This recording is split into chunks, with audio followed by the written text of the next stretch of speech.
Good flipping evening, everybody. How's everybody doing tonight? Welcome to the latest installment of Color Commentary. It's yours truly, Color. How's everybody doing tonight? Good flipping evening. Welcome to everybody in the chat. Carla, I see you there. Somebody's on Stephen D's burner account. Might be Stephen D. Welcome. Welcome, Aqua, California. El Cap. Doing the duties for the family. Joe Levesque, appreciate you, buddy. Dolphin J, how's everybody doing tonight? Want to thank all of our new members. We've got a couple new members. If you want to join the family, links in the links below. Just hit the little join button. We appreciate all those who've already joined the Finn's Tailgate family. We appreciate your support. We appreciate everybody liking and sharing. That support is great too. John, how you doing tonight? Subscribe if you haven't already. Let everybody else know to subscribe. Hit the notification bell so you know when we go live. We appreciate each and every one of you who constantly support this channel, this network. All of us here, Ali, myself, Capitan. Through your liking, sharing, subscribing, talking about us, wanting to see what we have to say, showing up in middle of June to talk about our favorite football team. And for more of that, and a little more off the topic stuff on Tuesday nights, you can catch TMI Tuesdays with Tonk 7 at 9 o'clock. Man, sometimes it gets off the rails. We've been getting off the rails a little lately. Myself tonight, usually at 10 o'clock. Sometimes I'll go a little later. You know how it goes. I try to weave in and out of everybody so we can all watch everybody's content. Ali on Saturday nights with Late Night Exhale. Haven't really got word from him what he's bringing this weekend. I do know that, again, further proof that people watch this great network brought to you every other night of the week by El Capitan with the Finn's Tailgate. Apparently somebody, one of the major networks, perpetrated a segment that was an awful lot like one of the ones Ali was wanting to do, and took a poll on media, and everybody said, nah, that'll be boring, so he didn't do it. And somebody else picked up on it. So always do what you believe in, guys. You got an idea, people may hate it, but there'll always be a million people that love it. What's up, California? How you doing? Yeah, I misspelled the title, Carla. You busted me. But super prized is probably a better word anyway, because somehow he's got this over knowledge that we all don't know about, this super knowledge. I wonder where it might have come from. We'll get to that in a little bit. First, I want to touch on some of the news, but before I do that, as I said, thank you all for liking and sharing. If you ever feel generous enough, you got Cash App, $, the Fins Tailgate, Venmo. We also got super chats now, super stickers, and of course, as I said earlier, the membership links also for anybody that wants to provide further support when we do appreciate it. Link in the description below for Fanatics. Also, we have another link for another partner, which I don't have a graphic for, and but to let you know, they should be in the link in the description below. I don't see them quite yet, but so I'll have to get Cap to remind us who they are. It's a collector, some kind of collector site, buying and selling. We'll get that up immediately as soon as we got the information. Also, sport some of our gear. Find out who in your neighborhood watches with you every night. You never know. Somebody might pick you out. Hanging on your window right next, maybe a little lower than the Dolphins flag. You want to give the proper flag the respect. I mean, I'm going to keep the one on up there behind me, but that Finn's Tailgate flag is definitely going back here somewhere. I just got to get on the ball with it. So, how's everybody tonight? It's been a while since I kind of did a regular old boring Thursday night, nothing to talk about show, so I'm going to have to drum it up. But, I always like to get started with a little news from around the bend, stuff that may or may not pertain to us or affect us or give us conclusion on anything that we were dealing with.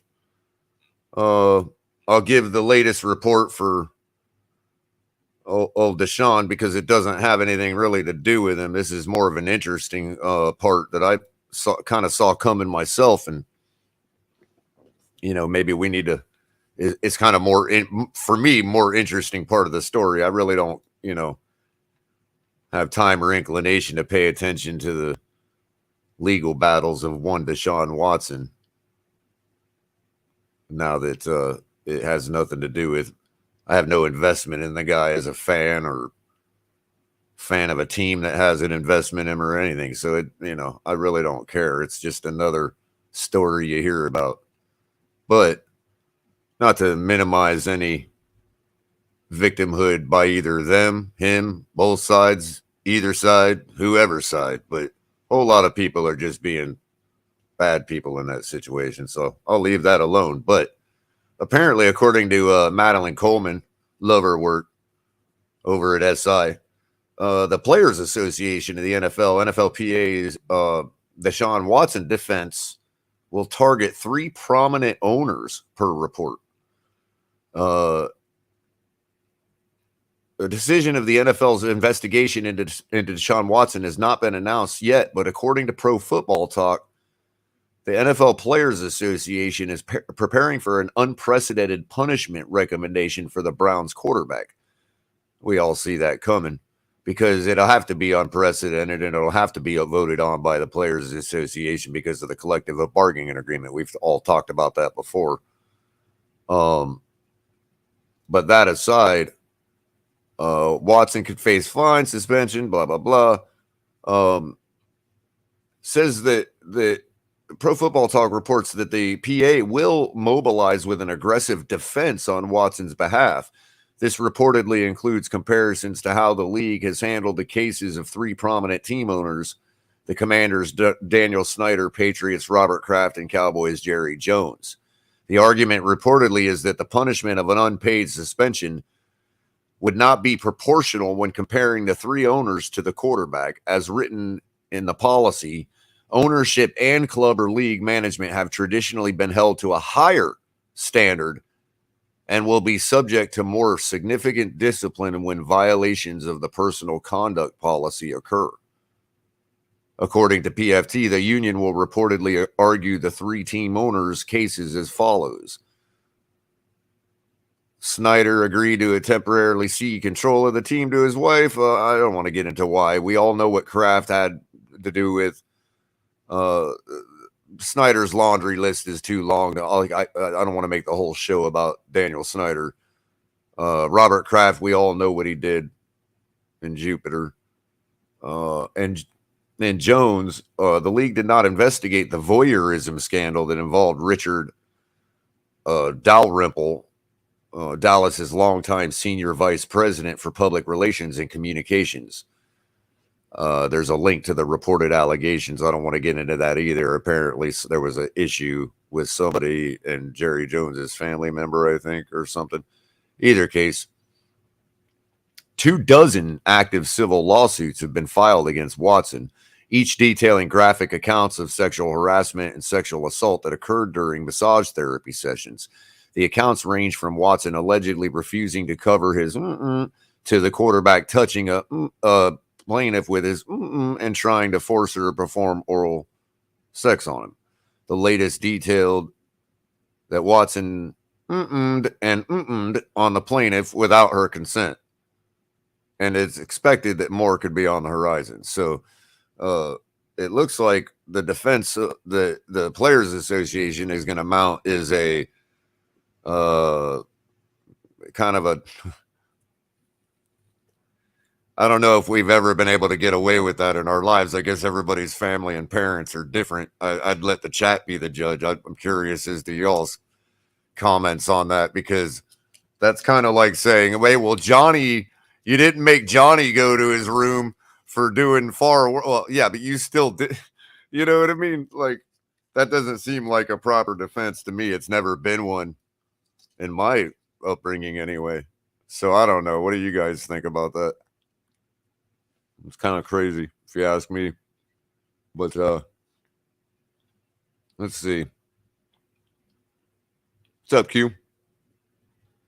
Yeah, we'll have to dock his pay, definitely, Carla.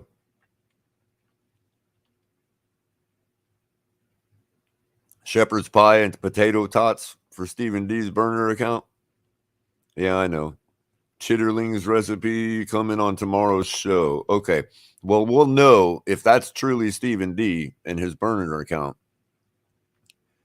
If there's a show tomorrow on Miami Sports Music, catch them at first thing in the morning. Miami's South Florida's best sports morning show on YouTube. And just about at that time frame. I mean, I don't think anybody else is going that time frame, even on the radio. So, yeah, there you go. Check them out. Miami Sports Music. Like and subscribe. Stephen D. So if he talks about his chitterlings recipe tomorrow morning on his show, we know that's really him. Or somebody that's got his ear. No, not tonight. Assam's going to be on Capitan's show tomorrow night. He told me earlier it was going to be 8:30 in the evening tomorrow night on the Finn's Tailgate. So appreciate you asking about that, Q. So yeah, Miss Finn's does early AM. And I mean, I don't know. I mean, I listen to some Joe Rose at 6 in the morning, but you know, usually he delves off into some topics I don't care about. So that follows right up. Miss Finn's follows right up after that. Does a pretty good job of it too. Everybody should make sure you check her out. She hasn't, I mean, it's hard to get traction that time in the morning, but I know y'all are up. Some of y'all. maybe you just didn't know she was doing it, but she's been pretty consistent every morning now. So if you want some good Dolphins talk, at that time, and you want to find it, there it is. Appreciate that shout out, Joe. 2B1B1, 2B1B1. Oh, to B1, B1. Nice name. Welcome to the chat. Haven't seen my in a while. Who's your Oh, you haven't seen your in a while? Is it a detachable did it get up and walk away when you were sleeping one night? Thanks for the comment. That was nice. That made my night. I was kind of drab. I don't want to talk about Chase Edmonds, but I have to. It's going to be later, but God, just one little thing sticks in my craw about it. And you'll find out what that is soon. It's not that big a deal, but God, it has to be said and nobody's saying it. So you know me. I'm good about saying the things nobody says. But either case, on to other news. Looks like the Browns' new hire. The Browns' new hire is the highest ranking woman among NFL executives, according to Joseph Salvador at SI. Catherine Reich made history Thursday when the Browns announced they hired her as the team's assistant general manager and vice president of football operations, among other moves. She's now the highest ranking woman among NFL executives per NFL Network's Ian Rappaport. What about Donna Aponte? Is she still at the league office? I don't know. I have to look into that. Maybe she did. Maybe she's on to other things. We're excited to welcome the newest members of our football operations staff and looking forward. Maybe they're saying at the team level, she's the highest. I don't know. But looking forward to others within our organization receiving expanded roles and additional responsibility, Browns general manager Andrew Berry said in the release. We have a number of talented people from various backgrounds that will maximize our efforts to create sustained success. We look forward to these staffing changes, reinforcing the diverse, multidisciplinary, and collaborative work environment we strive to create. Reich was hired from the Eagles, where she oversaw all areas of football ops and player personnel. So vice president of football operations sounds like. In her new role, she will manage day-to-day operations for the team and play a role in roster, player personnel, and football ops decisions. She's originally from Quebec, where she practiced law, but joined the CFL in 2015. Shout out to our Canadian friends. I don't see anybody tonight. Moss, Jordan, maybe they'll be by a little later. But she was an intern for the Montreal Alouettes. She was promoted to assistant general manager in 2017, becoming the first and only female assistant general manager in the CFL at the time. She joined the Toronto Argonauts in 2018 before taking a job at the XFL front office in 2019. So good for her. Good for the Browns. Good for everybody. Good for the diversity, effort and all that. I don't want to see it devolve into other, as far as it could devolve, because we've seen what that happens with lack of competence. But hey, don't be afraid to tap other people if they got the talent. If the talent's there, put them where they need to be. Good for them. Yeah. All right, Carla, you win the internet tonight. You got it. That's you. You totally won the internet tonight. That is the funniest thing I've heard all day, I have to say. Culled out by Culler himself. Good one. Either case. Yeah, that's what I thought, Joe. That Aponte was still at the league office. So moving on, Baker Mayfield for Sam Darnold trade is very unlikely per report. Also from Madison, who reported yesterday at SI. Rumors continue to circulate about Mayfield's 2022 landing spot. The quarterback remains on the Browns roster. Top option for Mayfield is the Panthers, as the two teams are reportedly discussing deals. However, a report this week labeled that the biggest issue for a trade is Mayfield's 2022 salary. We all know it's about $19 million next season after the Browns exercise the 5th year on his rookie contract. Another question is, what would the Browns get in return for a Mayfield trade with the Panthers? Is quarterback Sam Darnold an option? According to a report on Wednesday from Mary Kay Cabot of Cleveland.com, a source says it's very unlikely for a quarterback switch in this situation. The source is also confident it's not happening, quote unquote, in regards to Darnold heading to Cleveland if Mayfield ends up in Carolina. Both quarterbacks were drafted in 2018 and now head into the 5th-year options of their contracts. It would make sense money-wise for a trade. However, the Browns are reportedly happy with Jacoby Brissett and Josh Dobbs as the backup quarterback options behind Deshaun Watson. The new starting Browns quarterback could be suspended for the 2022 season as he awaits the results of an NFL investigation that's looking into the 24 active civil lawsuits he has against him. You know, that brings up an interesting point. What did the Browns really have to lose in bringing in Watson? Other than the PR hit of bringing in a disgusting guy, if that's what you believe about the guy. If that's what you believe. I'm not saying you have to believe that. But people do have their opinions. You know, so to me, how do the Browns lose? You know, they structure his contract where the one part where they lose is they structure his contract so he only stands to lose $1 million if he gets suspended the whole year. And now it looks like, barring any kind of intervention by the Players Association, you know, successful intervention, it looks like he's probably going to get a year. That being said, they're in the perfect situation because when they say, oh, yeah, they're fine with Jacoby Brissett, now you all and I and everybody all know that's probably not the option that's going to help you win in Cleveland. Other than they do have a solid running game, this, that, and the other. But if Jacoby performs the way he did for us, I don't think that Cleveland's built that way to not. So in other words, what it seems to me is if they're fine with Jacoby Brissett, they're fine with getting really, really high draft position. No, they don't have to tank completely, but they can tank enough to drive themselves in the top 10 pick area and start to solidify some pieces around Watson for really cheap, given that they don't have to get a star quarterback that high in the draft. So they're kind of in a win-win situation there. It's almost like a incidental, what do they call it in baseball? Unintentional, intentional walk, you know? It's kind of like an unintentional, intentional tank. And they don't have to drop to number 1. But let's say if Jacoby is that bad and they only got 1 win, and let's say they're the first number 1 pick, they don't need a quarterback.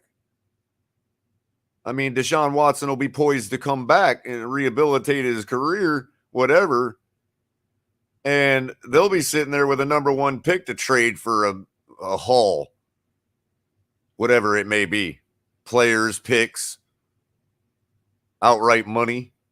Whatever it may be they could get for that number 1 pick, especially given next year's quarterback class. So Cleveland's kind of in a driver's seat right here. The only thing they would have to be careful of is wearing out what they got. I mean, they you know, like we all know, the rest of the team, mainly the defense and the running backs, are an hourglass that only lasts so long. So, you know, there's that dance they're playing there, and that, you know, but if they're going to get a haul for it, they could replace that running back and a lot of that defense. So I don't know. Seems like a win-win for them. Other than the fact that they got to bring a guy like that on their team, you know, regardless of guilt or innocence or whatever, he's admitted to things that, you know, not saying, hey, everybody has the right. I'm kind of a liberated person myself, but there's something to be said for not everybody feels that same way. So, you know, you have to respect those people. There's a lot of fans in the fan base. You know, there's in every single fan base, there's 40, 50,000 fans that nobody's ever even thought about, that don't sit here and you know, think about things the way we do, as deep as we do. So there's a lot of people out there that just don't see that as very savvy behavior, even legal or not. So they take that hit. They take the hit of the first year and they get the tank with Jacoby. Well, I hope Jacoby kicks ass just to thwart their tanking. You know, not to prove any of y'all wrong or anything about Jacoby, but just saying, I bet they get 8 wins. You know, with Darnold, what would they get with Darnold? Would it be a better tank? What do y'all think, Darnold or Jacoby? Put it in the chat, Darnold or Jacoby. I get that everybody's like hating on Jacoby right now. I understand that, but don't let your bias influence this decision. Jacoby or Darnold? Who do you roll with if that was your only choice and your team was completely built for a Super Bowl run?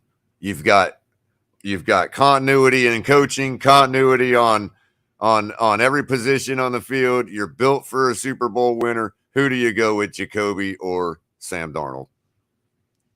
I'm interested to find out. We got 2 for Jacoby already. Joe Levesque and Carla. Carla, wow. So you kind of think like I do sometimes. I pick Jacoby myself. You know, as far as that goes. He's a taller guy. For whatever their faults are, it's probably easier for him to overcome them, being that he can, you know, he can stand over the line a little better. Got 1 for Sam, 2 for Sam. Diesel 99, welcome to the chat. Mike Catania, welcome. First time seeing you in tonight. Shake Money. Can't forget about my boy Shake Money. Shaking it. So I got 2 for Sam, another for Jacoby. Sam has a head like a polar bear. Yeah, double-edged sword, California. I get you. Q's not taking Jacoby, not taking Darnold neither, sticking with Baker. Yeah, hey, fair enough. I mean, that is who started the argument, right? Baker Mayfield is the one that started the argument. How you doing, Von Joe? Appreciate you, brother. Yeah, I get you, Joe. I'm thinking the same thing. I'm thinking we more see the Indianapolis, New England Jacoby than we did the Dolphins Jacoby. I'm not completely sold on him not being something better than he was, you know. But same with Bridgewater.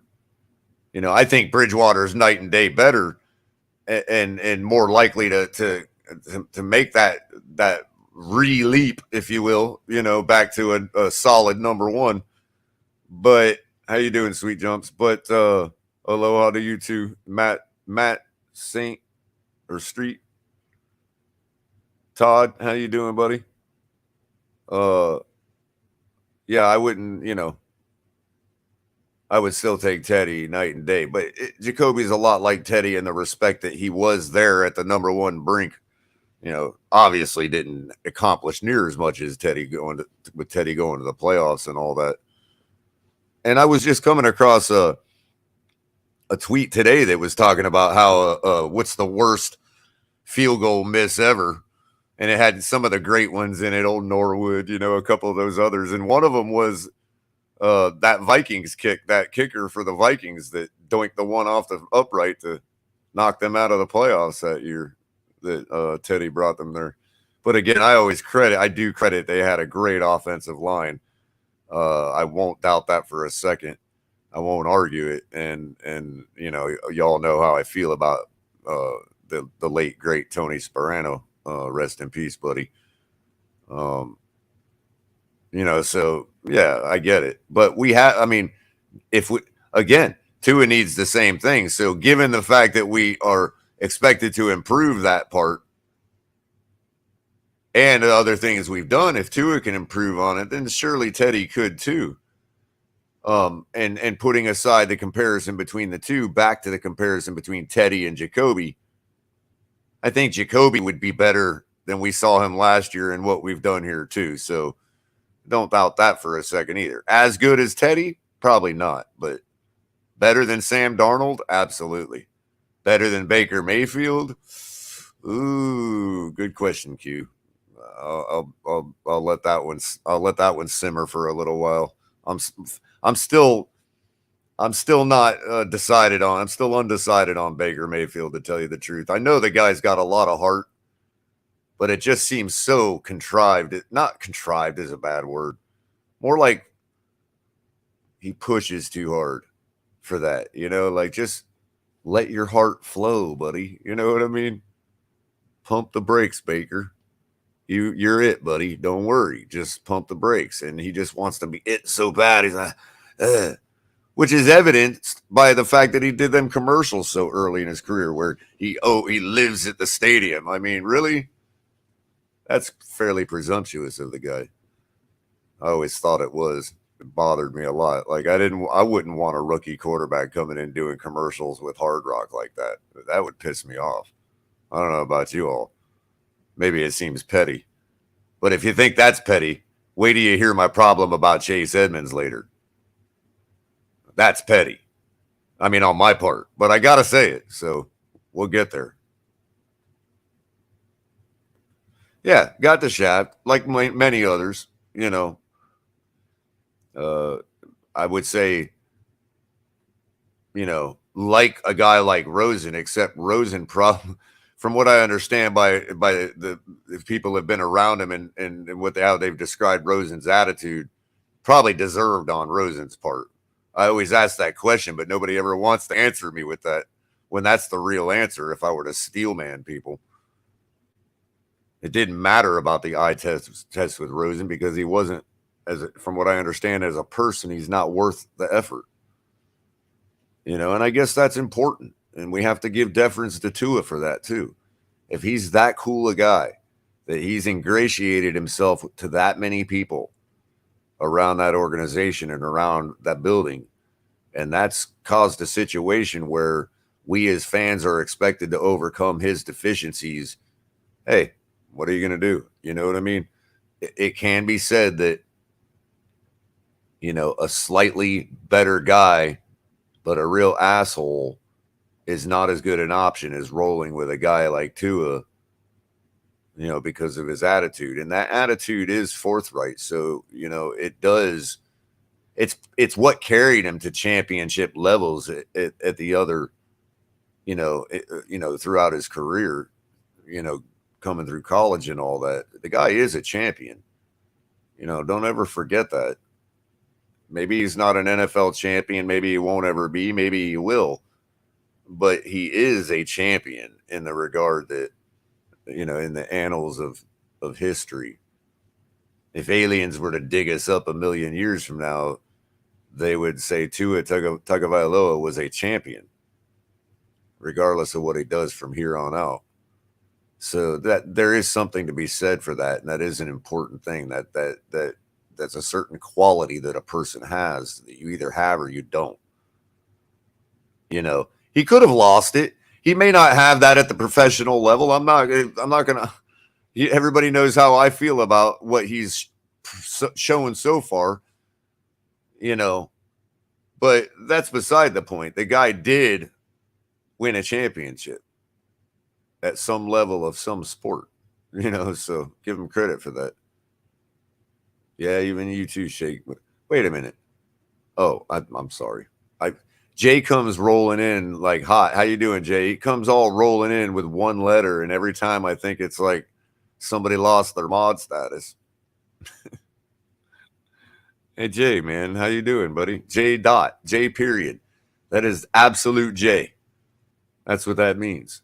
So anyway,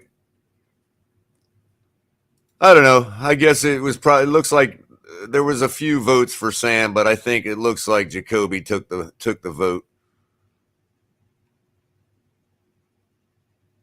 Yeah, it looks like it. All right. Yeah, it needed his own reset button. Tua just needed his on button reset. Oh, his on button reset. Yeah, yeah, sure. And we'll see. It's quite possible. I know his arm's gotten stronger.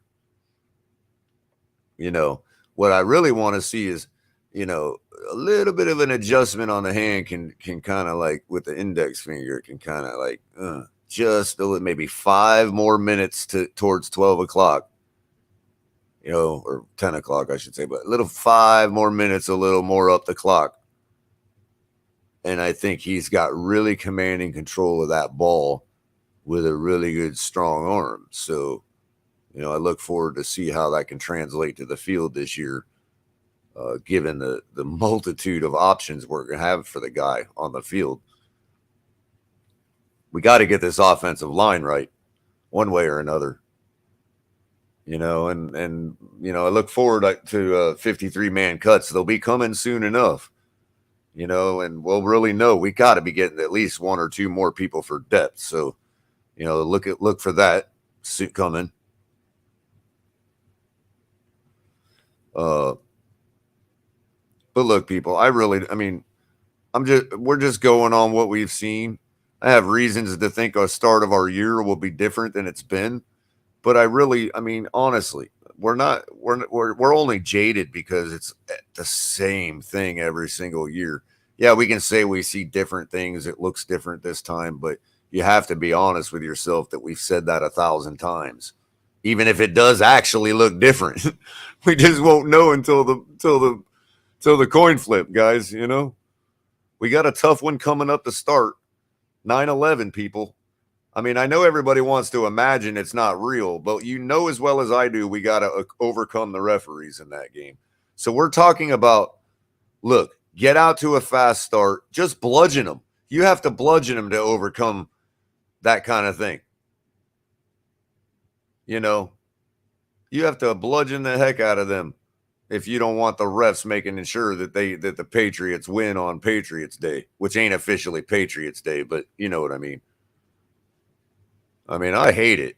I can't stand that kind of stuff. Make it the 12th. Make it the 10th. Besides, why are we freaking playing football like that on a 9/11 like that anyway? I get where it's the symbolism of, oh, yeah, we're supposed to just move on and do our thing.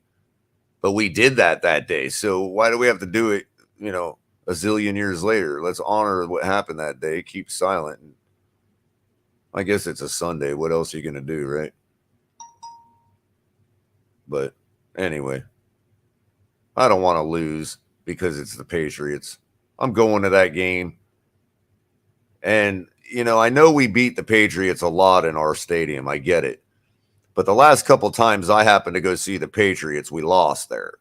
So it's like, okay, yeah, I know, but nothing goes up and down in a straight line. So those couple times it was down, I happened to be at the game, and it's like, no, I want to see a Patriot. I want to see us beat the Patriots. The last 4 or 5 games I've been to, we've won, but it hasn't been them. Stay home, right? Yeah. I don't know, Carla. I really think, I don't know. Something tells me that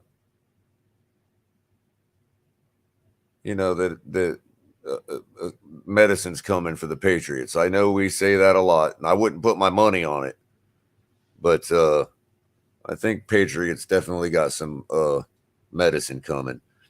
So real quick, I'm going to drop the link in a second. Everybody seems to want to talk. Maybe I'll just talk about what I think about Chase with you guys up here. But a couple other headlines. Odell says he doesn't know what he's doing yet. He still hasn't made a decision on his free agency status. Lamar expects to be a Raven for the rest of his career. He said he expects so. He said he had a conversation about an extension, but is keeping it private and wouldn't answer specific questions about the recent talks. And Pat Mahomes was a little surprised by Tyreek Hill's podcast comments. Well, what do you know? He thought everything was hunky-dory. But here's the part that I really thought was interesting about what Mahomes said. And it goes to what somebody in our community has been saying and been taking a lot of heat for. But here it is right here with Mahomes saying it. Now, I get it. We all know it was about money, Tyreek coming to Miami and all that. I get it.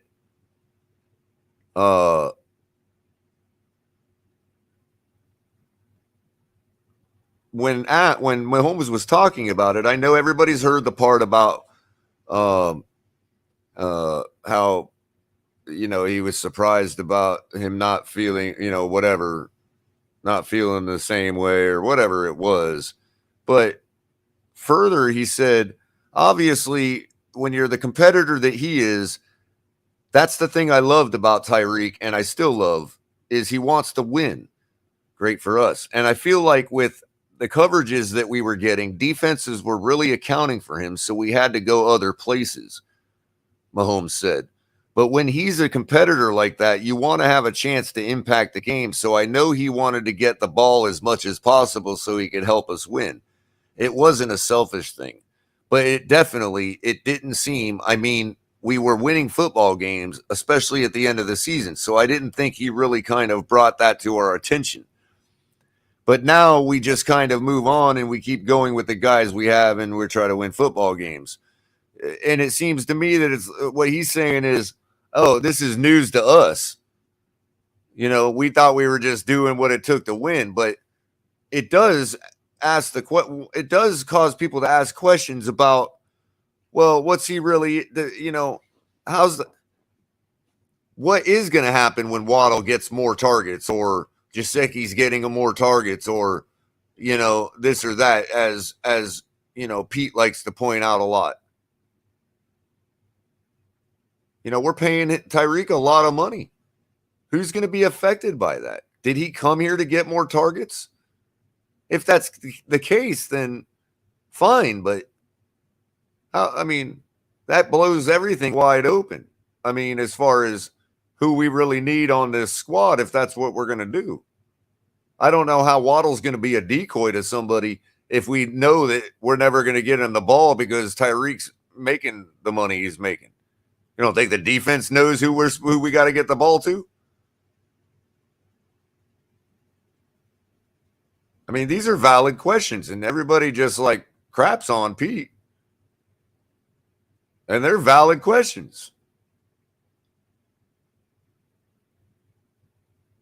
You know, and Mahomes also went on to say that he just thought he was trying to get clout for his podcast. Okay, ha, he.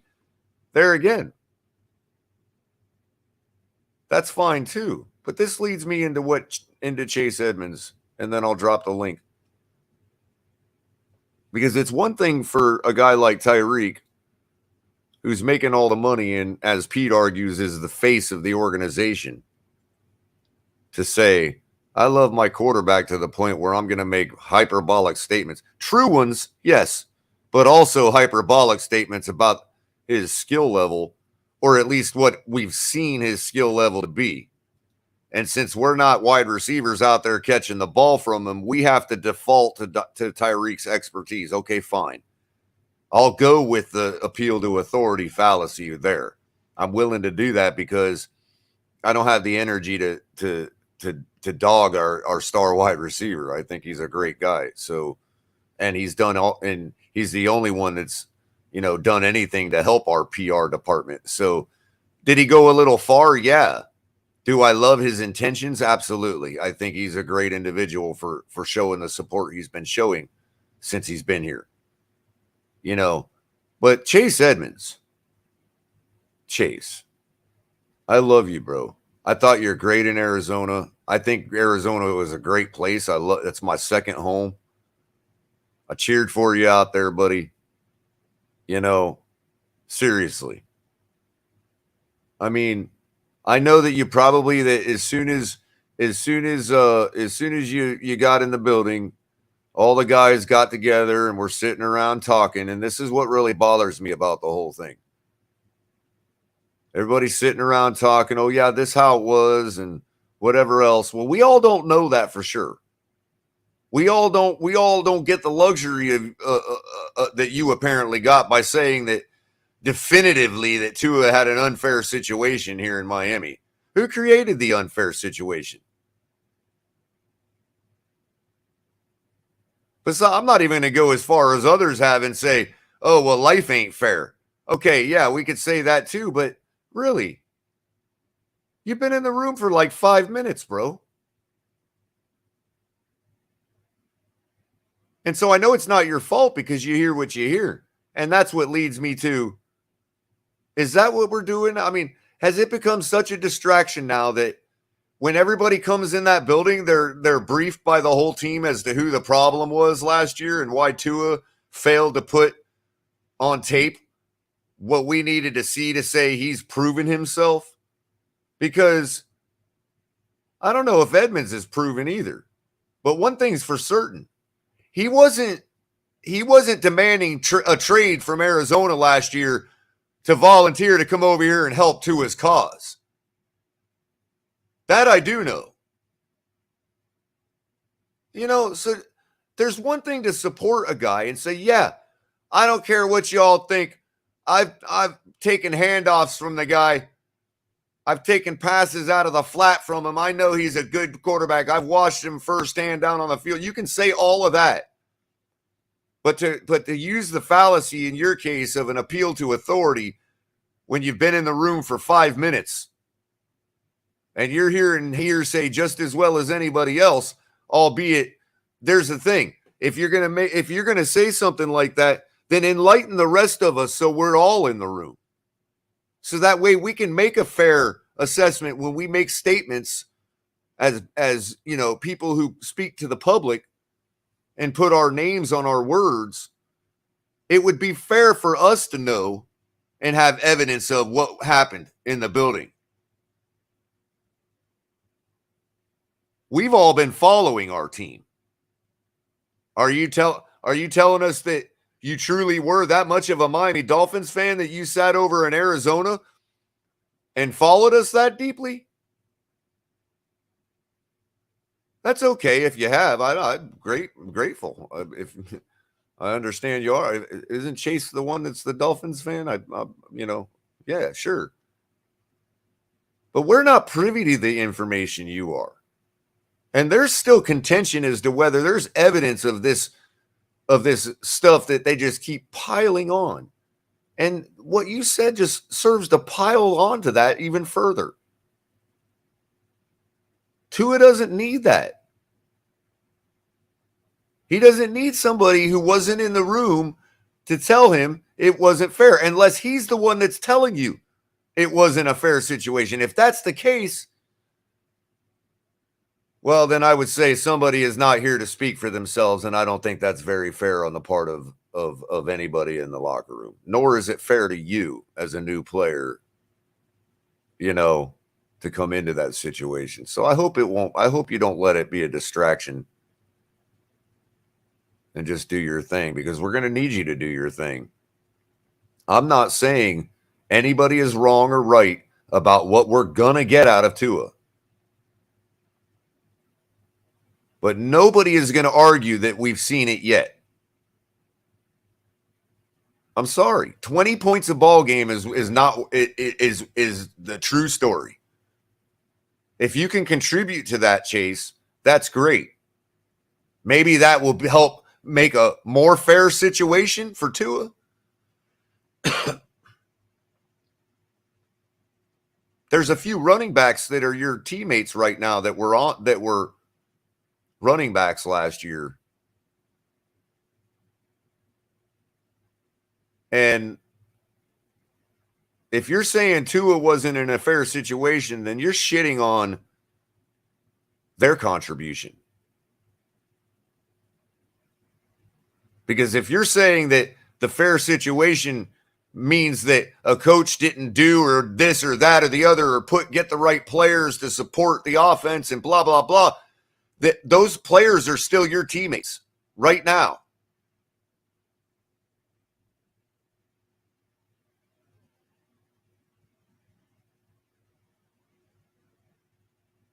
And so I just don't understand. Help me understand this type of support for one player like that, to say that he was in an unfair situation. Was he not allowed to put on his cleats or something?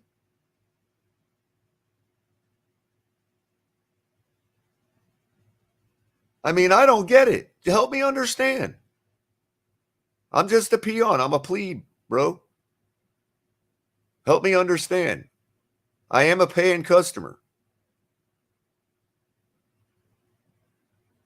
I don't understand how there was a fair situation. There was an unfair situation if part of being unfair is not having the right players around you when those players are still on your roster. -1, Jesse Davis. From the offensive line to the running backs in the room, Duke Johnson is gone. Well, guess what? Duke Johnson had 3 games for over 100 yards. He was the only running back that helped make it a more fair situation for Tua.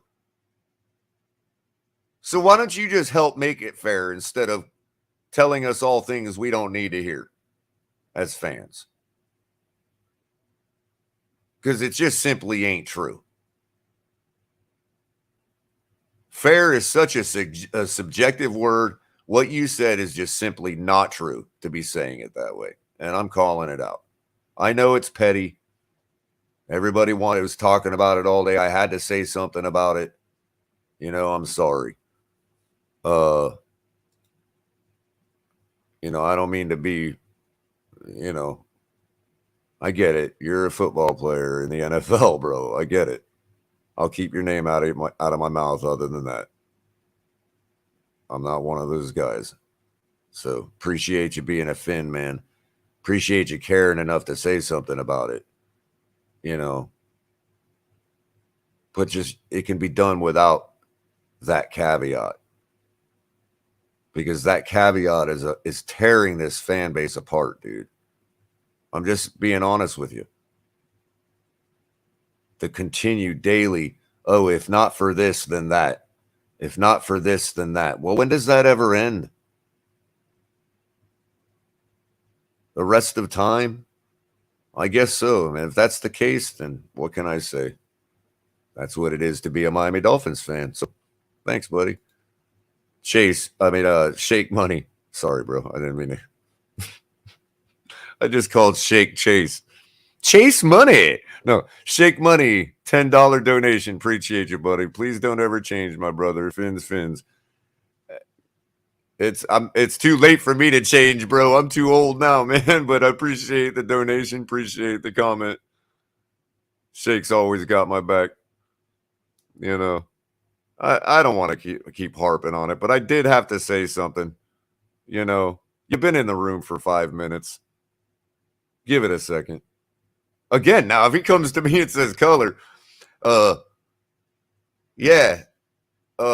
actually did demand a trade to the Dolphins so I could come help Tua. Hey, I'll take back every word I said, man.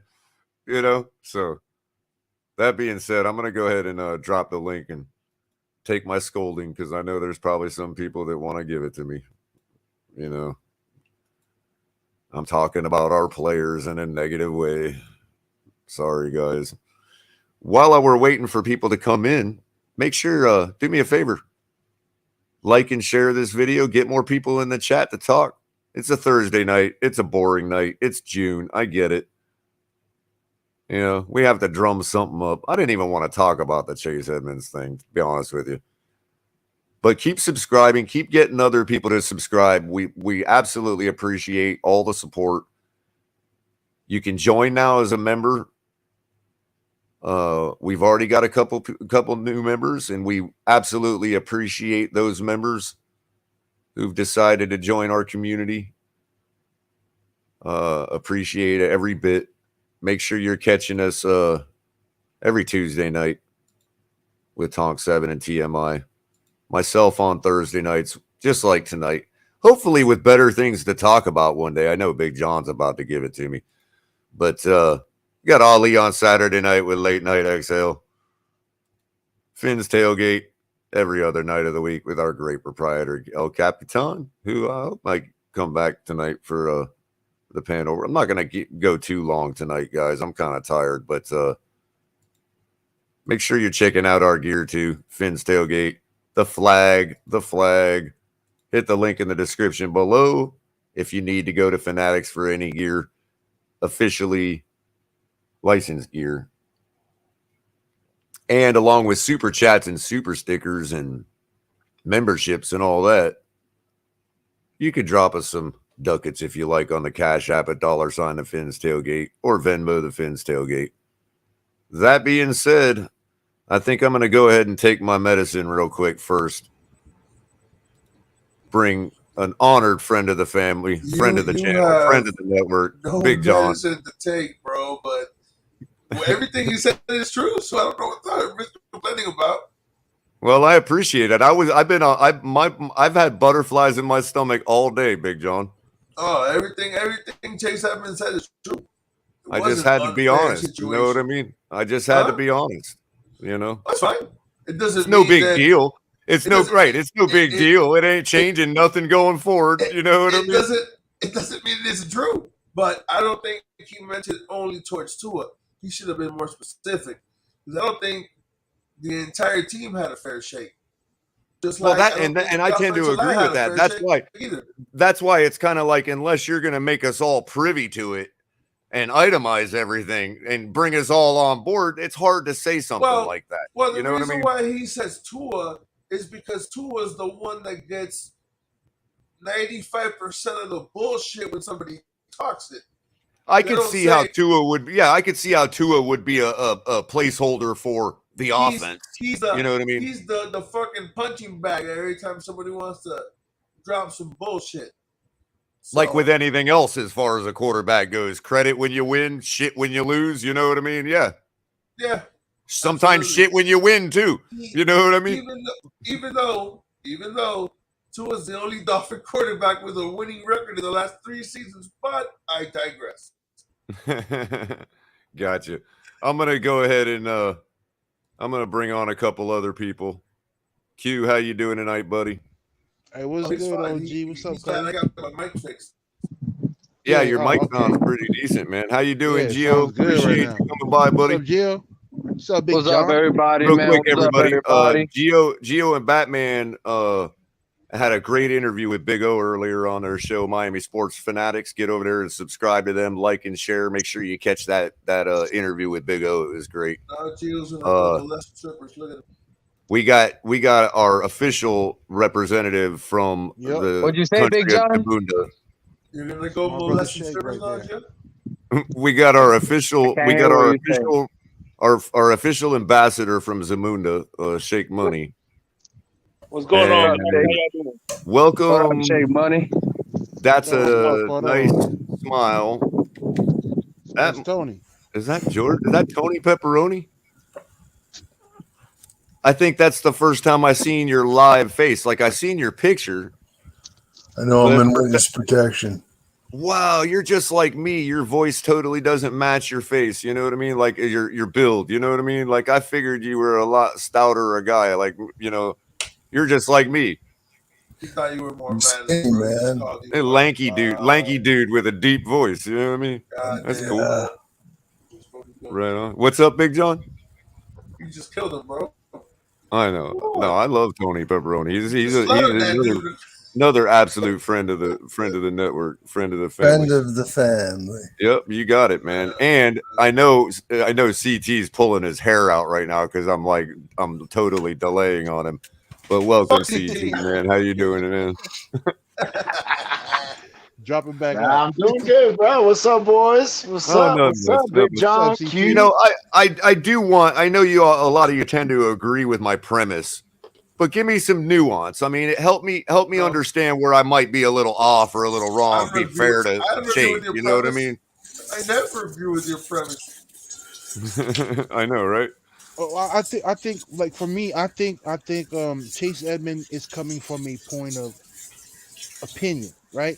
It's what he thinks. I don't think he's been influenced by any, talk or any discussion that's been had in the building. I don't think it's none of that.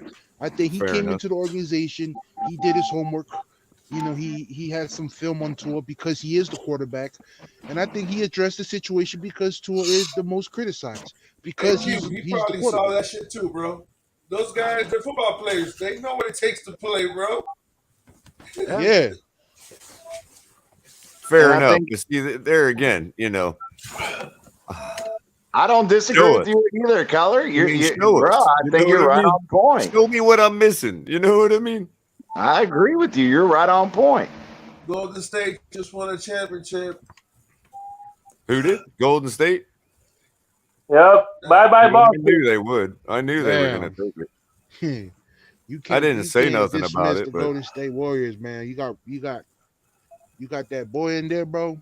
That's a goat right there, bro. oh yeah, I forgot. Aqua All right, brings it so up. press some more stuff. Let's see. Capitan shared it with me earlier. The apparently we got an announcement that my city of Miami is going to be hosting a World Cup in 2026. Yes, sir. Oh my God, I'm Yep. so fucking pumped, bro. Yeah, and that happened when I was like a sophomore in high school, I think it was, back in the early 90s. My German teacher made a real big deal about it. We had a couple games in Joe Robbie. It was being held in America or in the United States, but Joe Robbie was one of the stadiums that held a couple of the games. Bon Joe brought up a good point on Batman's show too, and I hope it turns out this way. Is you remember even in that early '90s where they brought up or built a few more stadiums to bring in those games. Miami, the Hurricanes might get their new stadium now because it's always been an issue with the taxes, and the city was never willing to do it. But if the city now knows that the World Cup is coming and they're going to get that money from revenue coming in, Miami Hurricanes might get their stadium. I could see that. Bro, from Coral Gables to Miami Gardens, that's like an hour and a half drive, man. Yeah, but I'm saying that and the soccer field in Oakland Park, where the Hurricanes have had a few practices and stuff, and they've had a couple international games over there at that Oakland Park, the friendlies over the years. Maybe that stadium gets an upgrade. Well, maybe what happens when they start using people hoppers? With that new Elon Musk repulsor technology, they just put everybody in a little pod and just hop them over to the stadium from Coral Gables. You know what I mean? Fucking color. 10 minutes. You know what's funny though? I think the Dolphins and the Marlins need to swap stadiums because the Dolphins had more success in that stadium than they haven't had at the stadium they're in now, and vice versa. I think Marlins won 2 championships at Hard Rock. So they need to swap stadiums or something. I would love that because they'd be 5 minutes from my crib, bro. Amen to that. Amen to that. I literally live right off of 27th off the expressway, bro. And if people, if people knew, and if people like football fans would know how to use that slide they got there in that pool, you know what I mean? Don't they have like a slide in a pool there? Hey, and that would bring off that whole being created on the burial Indian ground. That shit's out of the way too, because the Marlins apparently that shit didn't matter to them. Nope. Oh man. Apparently the Indians don't care about baseball. It's not apparently. gonna matter. Hey, CT, it's not gonna matter, bro. I got a little tool. I don't give a fuck what anybody does this year, bro. I agree, but I'm just saying. Everybody want to talk about that. Everybody want to talk about that whole thing. Apparently the dead Indians don't care about baseball. They can let baseball team win championships. They just apparently don't want the football team to win. Wow. Yeah. Welcome back, Jordan. Yeah. But honestly, though, it's going to be great to see international soccer, not only in the U.S. but in Florida, especially with the nationality and the melding pot that Miami is.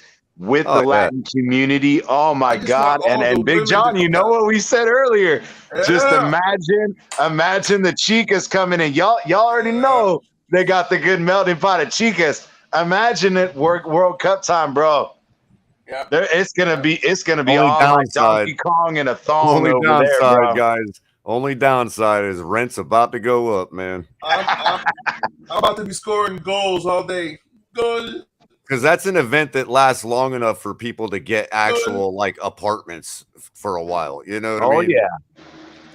But And at the everybody, same time, all the landlords clean up the Palm Beach County are aware of that, man. Rent's about to go up. It's already going yeah, up. but at the same time, Color, it does present that in the and I hate to say this, but it's true, is just like they do with the Olympics and all that shit, all that street scum, all the other stuff that looks bad and the trash everywhere and all that, they're gonna start cleaning that shit up. Well, they usually have to keep that all up to date with that for the Super Bowl. I mean, I don't know how long it's been since you've been in Miami, but it's really there's some not. It's sick really shit not. there. What It's they not do. really trashy like you think of a major urban town. It is a pretty clean city. CT. It's been 14 years since I've been Yeah. there, so I mean, it's they been a already have little to keep. while, but They already have to keep up with all that for the Super Bowls. You know what I mean? okay. Because I was gonna say that would help with that too, because that for those who are yes. homeowners and increase Obviously, home value and shit like that. there's going to be neighborhoods that are just complete dumps. But what I mean is, generally speaking, when you think of the urban center trash that you do in these bigger urban centers around the country, you don't see that really in Miami. You know? Okay. Because I know that when I went to Charlotte for a few games, there was trash everywhere next to the stadium, and I'm like, how do y'all try to run a professional business and driving on the highway, pulling in there in Charlotte?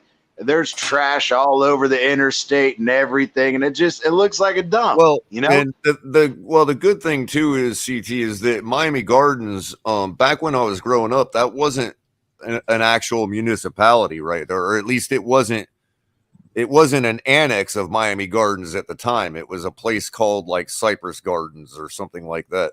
Yeah, it was No Man's Carroll City. Yeah, No Man's City, Land. New Orleans. Right.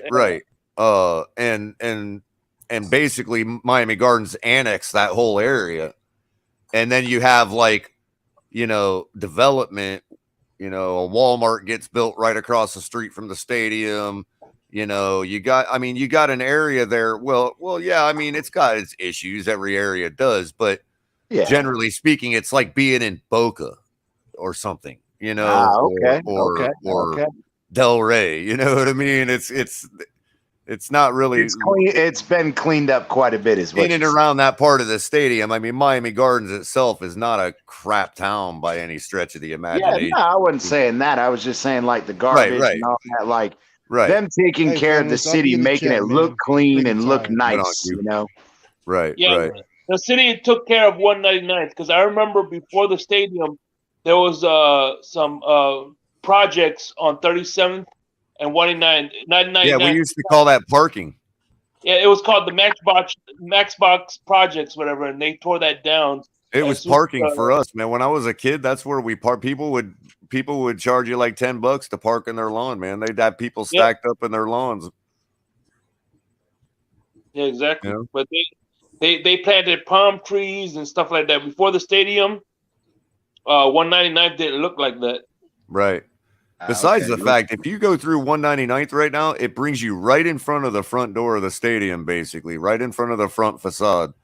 And there's never any traffic through there. All that shit now. Yeah. And there's never traffic through there. Like, I swear to God, you're always the only car on that road when you drive down that little stretch over to cut over to where the Walmart's at. Okay. But what's funny is I lived off of I grew up off of 45th Avenue and 197th. Mm-hmm. And to go on game day to go to the supermarket, it was faster to walk than to take your car. Right. Yeah. It was traffic. But now it's like if you wanted to go to that Walmart or anywhere down that strip, what's that strip right behind the stadium that intersects with 199th? What's that road right there? Which one? the road that intersects with 199th on the west side of the stadium. It's either Isbury or Isbury Road. No, I'm sorry. It's a north and south route is what I'm thinking of. It's like Miami Gardens Drive or something, or yeah, it's on 27th Avenue. Yeah. There's the road that the Denny's is sitting on. Yeah, 27th Avenue. Right. That road right there, like all University. The way down that road. I mean, it's University Avenue. Yeah, all the way. Like if you wanted to get to that road or anything south of there, your best bet to get off the turnpike is at the stadium exit and hit and cross over at 199th right there, because there's never traffic ever. Yeah. We used to even going in and out of the stadium. Once you get out of the parking lot onto that road, you're right onto the turnpike before you even know it. That place flows in and out pretty dang well, man. Yeah, back in the day, because I lived off of Pines Boulevard and University Drive, and we just take University all the way up. Mm-hmm. But that was a fucking long haul. Traffic was a bitch. Oh, I bet. You probably had to sit in a line all the way down 27th or something. Oh, yeah. Oh, it literally any other day when the Dolphins game wasn't happening, it only took 20 minutes to get there. When there was a game, bro, it was a 2 hour ordeal. I can't handle and that was getting up, and we used to go tailgating at like 10 o'clock in the morning. We'd have to leave at like 6:30 in the morning to get there at like 9:30.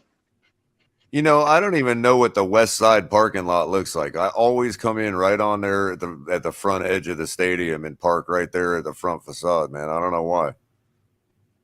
Every time I've ever gone there, it's so easy to get in and out there. I guess that's probably going to change now that I've said it. Everybody's going to start taking that.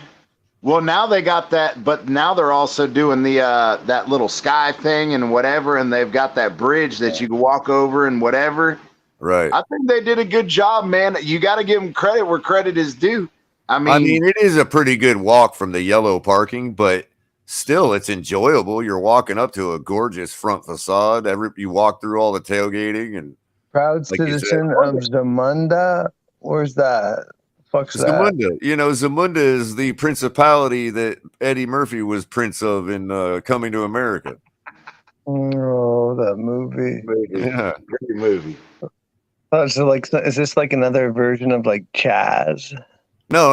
I'm not sure if it's an actual. I'm going to look it up. I'm not sure if it's an actual place in Africa, but it's a fictional city. Is it fictional? It's a fictional. It's like Wakanda. Yeah, it's a fictional African village that Prince Eddie Murphy was the prince of in Coming to America. Coming to America. Great. I haven't seen the second one yet. I can't. I've been holding off, but I can't wait, man. Or I should say, I'm excited to see it whenever I get around. I liked it. It's pretty good. Don't get your hopes up too high. Don't get your hopes up. Let me ask you. I got one question for you, Shake. Was there a cameo of Don Amici and that other guy in it from Another 48 Hours? Don Amici. I mean, yeah, there's lots of cameos in it. So yeah, were they in it? Were Morty? What were their names? Morty and Mortimer and whatever. No. But you know Colin Jost is. He does Weekend Update on Saturday Night Live. There's a white dude and a black dude. Colin Jost and Michael Che. Okay. Well, Colin Jost plays their grandson, so they do make reference of them, but they're not in the movie. Oh, that's hilarious. Now, the funny part about that was they were the guys from what's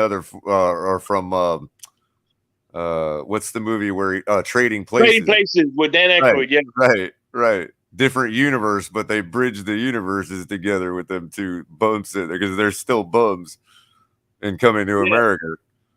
Yeah, and but they Louis Anderson makes a reappearance. Oh, no kidding! Yeah, I forgot about he was the McDowell's clerk. Yeah, who else? How about Sam Jackson? Did they have a reformed Sam Jackson playing? I was looking for that one, but no, they have the barber. Like he comes in and he's got his life all straight from when he was younger. You know what I mean? Yeah, that would have been. That would have been great. Yeah, it would have been, but no, he didn't make an appearance. That's probably the only one. They could have had him come in and like now he's got his life straight. And since he went to jail, he learned all the stuff that Eddie Murphy learned. And so they could have had him like save the day at McDowell's and kick somebody's ass like Eddie Murphy did, like kicked his. You know what I mean? Yeah, that would have been brilliant. The thing about that this one is though it takes, I think 20% of it is in New York, and then the rest of it is actually in Zamunda. Wow. So they gotta get us as showrunners for these things, man. Like I can't believe they didn't roll with something with that angle, bro. With the whole Sam Jackson thing, maybe Sam wouldn't do Culler, are you doing your CFL show with Moss? Look. You guys got to get with me on Twitter because I just don't use Instagram enough to communicate. You know, I what don't I have social media like well, that. I mean, as far as he goes, as far as Moss goes, I haven't seen him around, but I gotta let him know if you know I do way better communicating there because I usually if whatever one I'm using regularly is the social one I media with drives me nuts. I as well. That's why I only pick one of them, and I don't use Instagram because I already get enough calories burnt on Twitter. By the way, I can't wait to Saturday because I'm just waiting to get together with him to hammer out any let's move the rock. You know what I mean? Let's do it. You know. Well, he was just in here. Guy. Where the hell did he go? I mean, I don't know. You know, I don't. Like I said, we don't. This is the biggest issue that we have here with CFL is that they never advertise to us when the stuff's on. You know what I mean? Like you guys could be halfway through the season right now, and I wouldn't even know it. Yep. It's the same thing with the USFL right now. It's like other than an occasional commercial here and there on major networks where they're actually showing games, there is no marketing.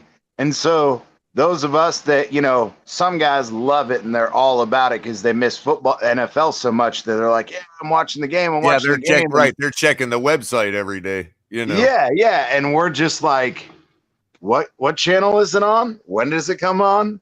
What teams are playing? I just need to get I'll give you guys the link. I'll give you guys the link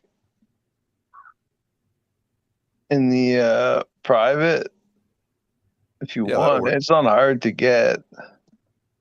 Oh no, I can. If I want to watch it, I can watch it. The thing is, I have a hard time getting into stuff, especially. I just need him to tell me when and where to be.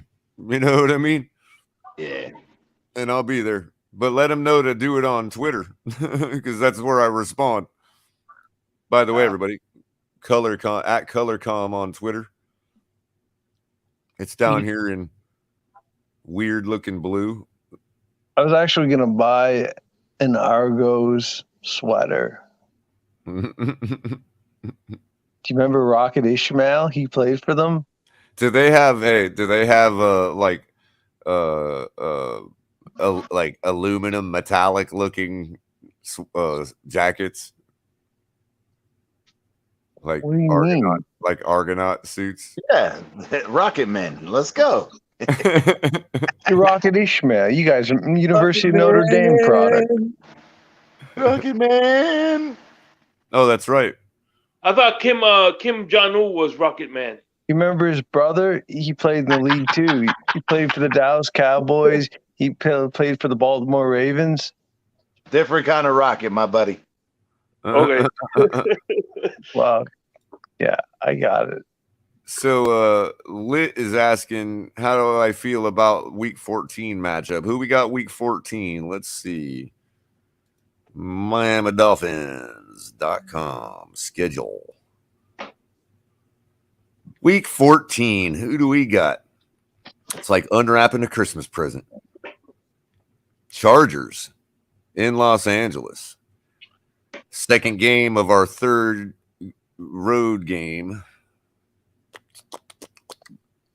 I would say, yeah, that's going to be a W. Yes, I agree. I mean, how do I feel about it? Yeah, we're going to have to do the same thing we did the last time we beat them. Who's week 14? Chargers.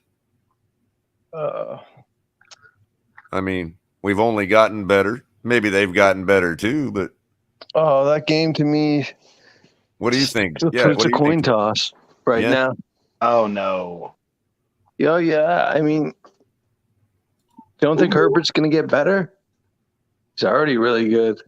Well, you don't think?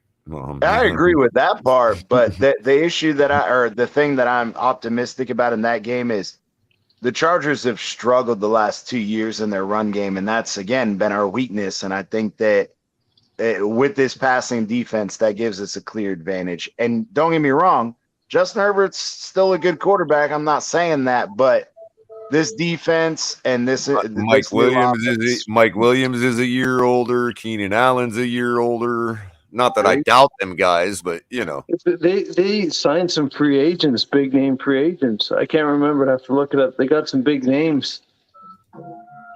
Yeah, big names are one thing, but putting it all together is another. And well, we all know about that firsthand in Miami, and that's explains some of my pessimism.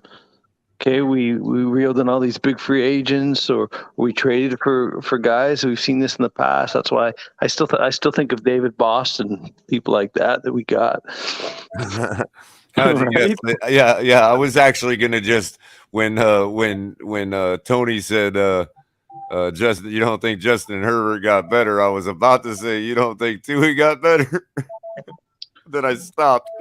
I hope. I don't know, man. NFL Lit says Culler was about to be honest for a second, then decided to chill. Hey, Culler, did you talk Our about audience knows me so well, man. Hey, yeah, they got Khalil Mack. But I'd love to hear your opinion on Patrick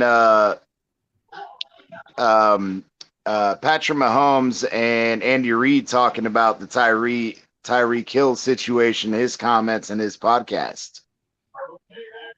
I think it illustrates exactly what Pete's been saying about Tyreek coming here for more targets. Well, I think that's part of it, but I was saying as far as like them saying, hey, we still love him and whatever. And I felt like, in my opinion, it was kind of a shot at the media because they both shut that shit down and they were like, look, don't try to create an issue between us when that's not the issue. He's supporting his quarterback. Yeah, he wants more targets and whatever, but don't try to create a personal issue between them when there's not one. You know what I mean? I suppose I kind of didn't get that out of it. I could see where you're getting that out of it, but I mean, well, both of them said Andy Reid was like, look, we love him and he's our guy. And then, Patrick Mahomes like, look, we're cool. Shit, I saw him at the Formula One race. We're cool. I don't know what y'all are talking about. Right. Well, he didn't say all that before the Formula One race. I mean, no, and I agree. He admitted that, yeah, he hasn't talked to him, since the podcast came out. But them just saying, look, yeah, it's a team thing, and we expect that. That's team speak of, no one person is the team. And I get that too, because again, they're going to defend themselves. But the media was trying to goad them in, I guess, if you want to say, goad them into trying to create controversy. Well, that's what they're supposed to do. That's what they're supposed to do. It's odd for him to say something like that when everything seemed fine over there. That's what Mahomes was saying about being surprised. You know what I mean? He thought everything was fine. Here's how I look at it, though. I don't think there's going to be any beef because remember, Patrick Mahomes and Tua Tagovailoa have the same agent. So he's been like, hey, listen, Tyreek Hill is gonna build up Tua, so I'm sure the agents got involved there as well. So they know the game. Yeah, especially when Patrick Mahomes after that Kansas City game and Patrick Mahomes said, "Dude, I wish I was as disciplined. I wish I was as accurate, and I had the ability, to do the things that he did as a rookie." So I feel like the media is just trying to stir up some shit that. It really wasn't some shit, Yeah, but that's what the media does, man. That's what the I media know. does. But I just thought it was funny that the way that Andy Reid and Patrick Mahomes both addressed it when they kept trying to hound them about it. And they're like, dude, he's our guy. We still love Tyreek Hill, you know? And that's kind of like you were saying where I will say this whole ordeal has been one big illustration for us as fans. It's been really enlightening to see just how differently that these colleagues of each other view each other as opposed to how we as fans view them. You know what I mean? Like, yeah. like people forget that like there's people that okay, let's say there's possibly even people that are off of Tua, let's say, that grew up watching him go and idolize him. You know what I mean? Like, but oh, he didn't pan out, but they idolized him. You know what I mean? Like, so they're not willing to say, oh, this is not, you know, they grew up. These guys are young too, is what I'm saying. Yeah, So I agree. And I think that it's also that they're operating out of a certain amount of fandom of each other too. Yeah, that's what I was saying, where fit. they respect and care about each other, Right, and they respect that, hey, they're a fucking professional too. And Right. that's where I think that as fans, some people have either blind hatred or blind love for these guys. It's just like when Deshaun actually came out and said that he ended up not doing a deal with Miami. One of the reasons was that he was personal friends with Tua and didn't want to disrupt what he had going on down here. He said that? Yeah, he said that. You guys didn't see that friggin' article? No, I did not see that article. Yeah. Well, he said he respected him as a friend and agree. didn't want to disrupt what he had going on down here.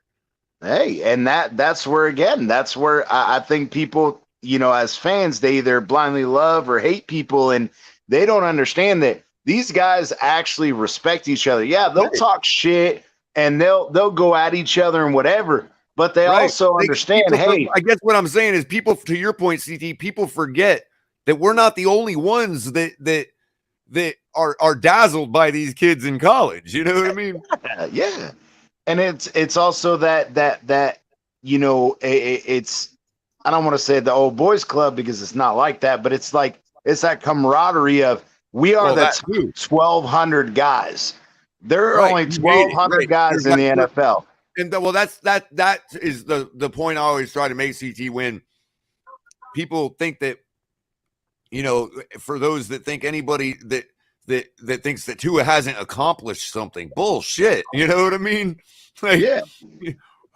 He's taking a snap in the NFL. That's enough. Like, for me to accomplish something like that would have been amazing. Yeah, and that's like, you know, I admit that even though I talk shit, you know, I'll talk shit about Jesse Davis. It's not that I don't respect him as a player. I just know that as a fan, I can be overly critical. I've never had an actual problem with you crapping on Jesse Davis like that. What I'm pointing out whenever I give it to you about that is the hypocrisy that when we just say a hyperbolic statement like Tua is trash, that's no different than you saying the things you say about Jesse Davis, except you're allowed to say those things. And I agree with you. And that's where a lot of people get in their feelings about, you know, oh, he said Tua's trash. It's the same thing. That, do I think that Jesse Davis is the worst fucking offensive lineman ever to play? No, I'm not saying that. I'm saying as a fan, I'm overreacting to his mistakes and his issues. To Chase's point, if there was an unfair situation for Tua, was it not unfair for Jesse Davis? I agree to an extent. Playing out of position, and going up against every defender's best pass rusher. And I agree, but I also think that at the same issue, and it's not fully on Jesse Davis, it's also partly on this coaching staff, is you knew that he had a meniscus issue, and he neglected, and okay, I don't want to use that word because it'll be taken out of context. He made the personal choice not to have meniscus surgery because he knew if he did, he would be out for an extended period of time. And he thought that, hey, I have the ability, which again, every player has that choice. Is they can't force them. They can recommend it to them, but they can't force them to do it. But he made his decision, and he knew that he had to play injured. He wasn't going to be 100% or even close to that. So part of that is on him. Part of that is on the coaching staff as well, because they knew what they were getting themselves into. So I agree. It's not all on Jesse Davis. There's plenty of blame to pass around for that. But what I had issue with was not more so Jesse Davis, but the coaching staff to say, okay, we're going to let this guy play 15 games, and then that 16th game, we're going to replace him with Robert Jones and just see what he has. Now, granted, Robert Jones played well for the first 2 quarters he was in until he got injured. But my thing is if you're going to make that decision, why not make it earlier? And that's kind of where it's They that weren't catch-22. They weren't willing to risk it, and that was their mistake to make.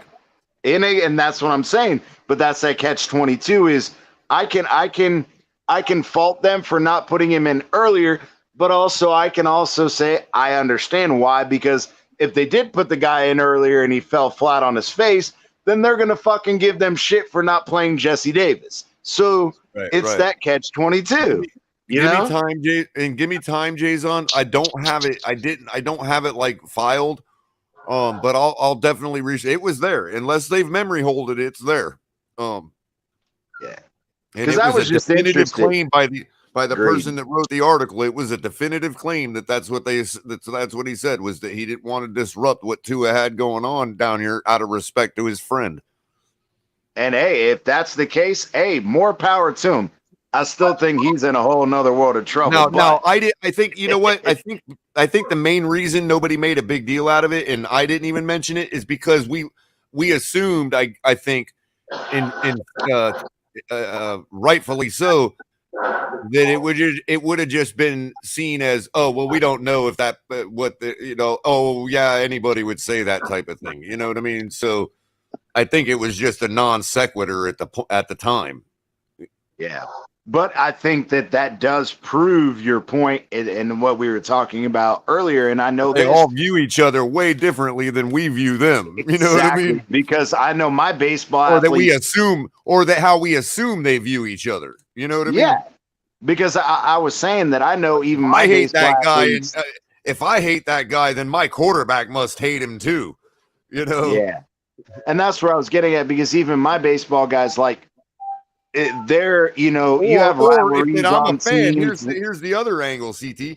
If I'm a fan of a given team and I hate my guy, and a quarterback from the opposite team likes my guy, it's gonna make me hate my guy even more. I'm gonna be like, that guy is totally wrong. You know? Yeah, no, I agree.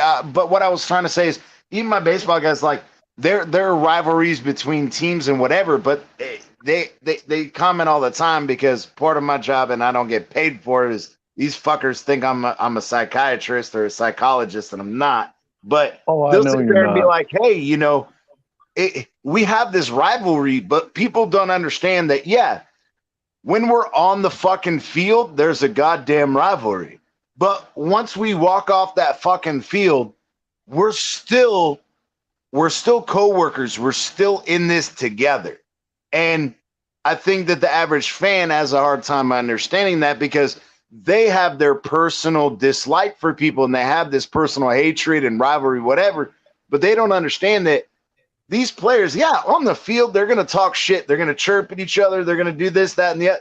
But once they walk off that field, it's not like that.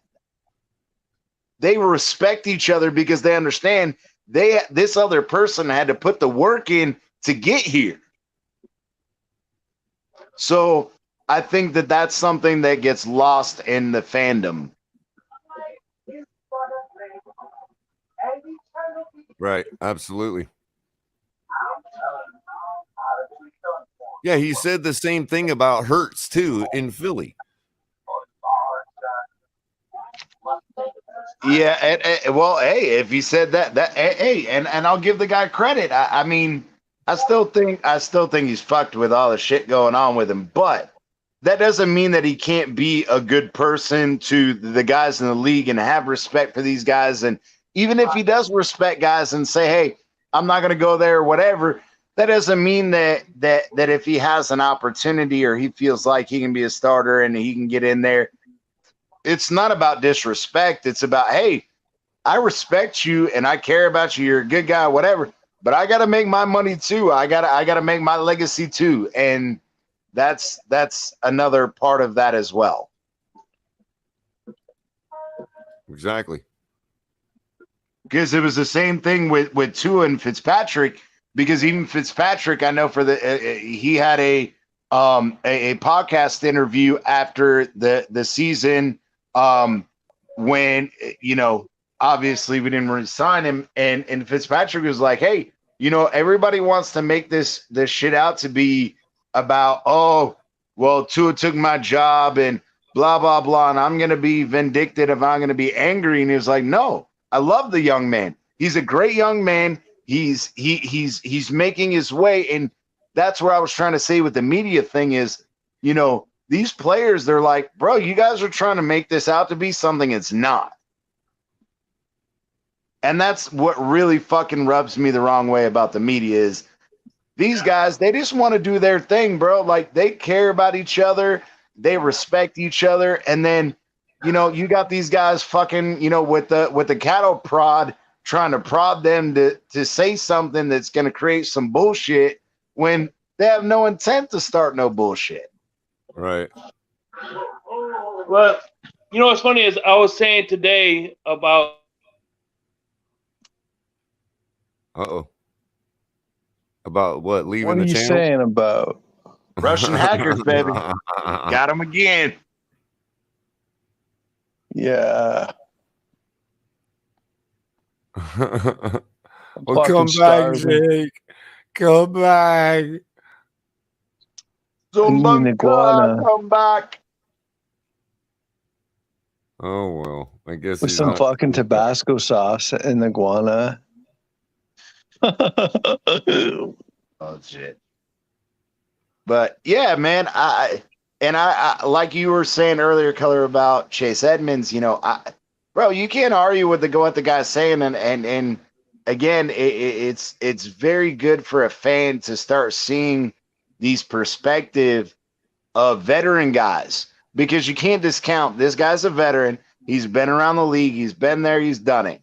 And I can't remember who it was who said that again. He didn't come in. He's not listening to all the national media narratives. He's not listening to the narrative the team's trying to put out. He's just coming in and giving his honest opinion.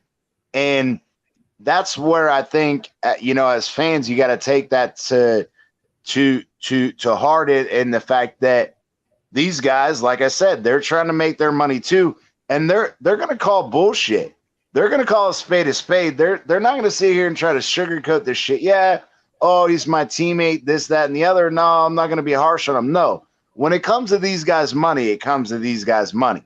And if Tua was the overall issue and he was like, oh, this guy's shit, fuck this, whatever, like, there's a difference between having a personal vendetta, whether it's, oh, I'm not getting the ball and this, that, and the other.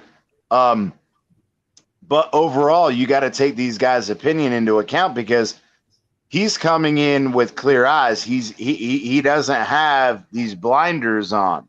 So I think that these certain individuals, especially the vets that are coming in, the rookies, I'll tell you, take their shit with a grain of salt, because the rookies are just trying to follow the system. They're not trying to step on anybody's toes. They don't want to fucking hurt anybody's feelings. They're not trying to do any. But these vet guys, they're going to tell it how it is, bro. Right. He wants the link. Someone wants the link, Culler. Oh, who wants Rut-row. Rut-row. Am I in trouble? Yeah. Uh-oh. We'll Question is who wants it? Who is it? Who wants the smoke?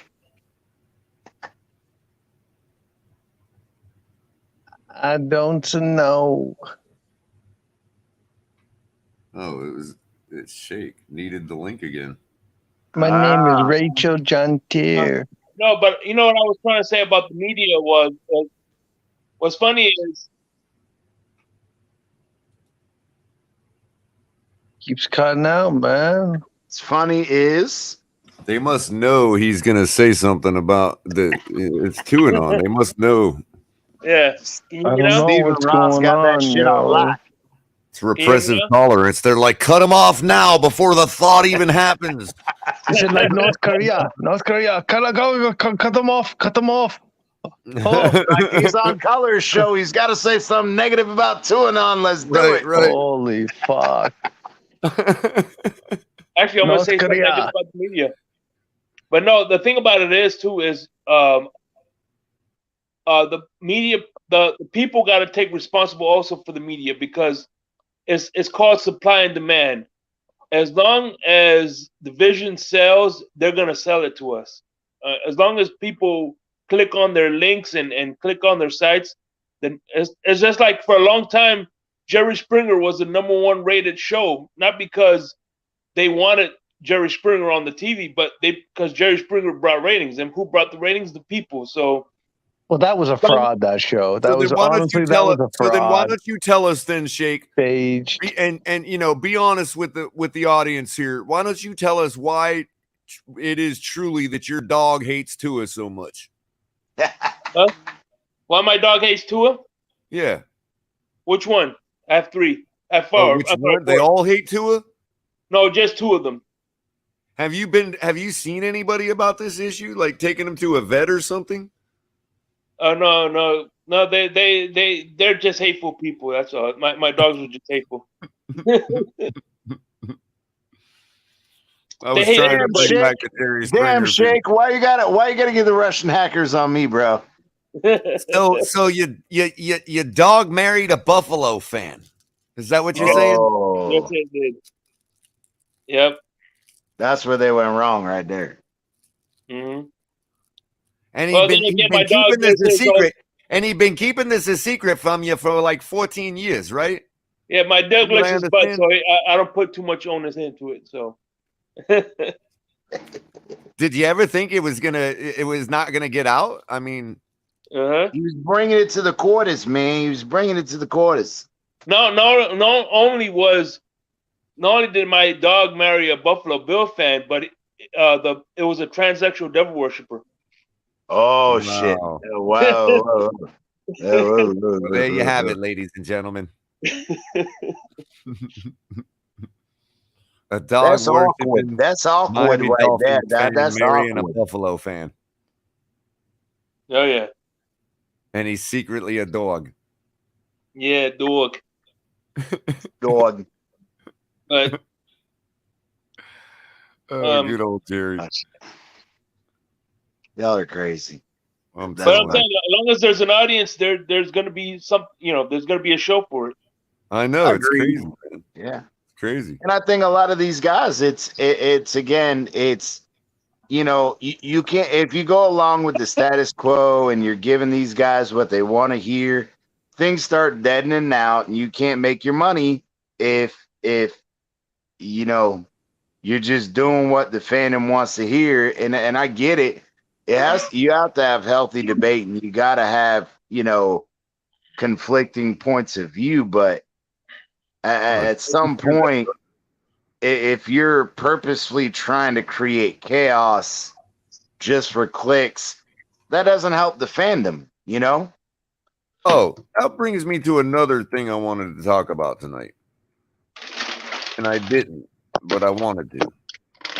Before you do, what's funny is I'm a big Howard Stern fan, and they were saying that 40% of Howard Stern listeners are people that can't stand him and hang on every word he says.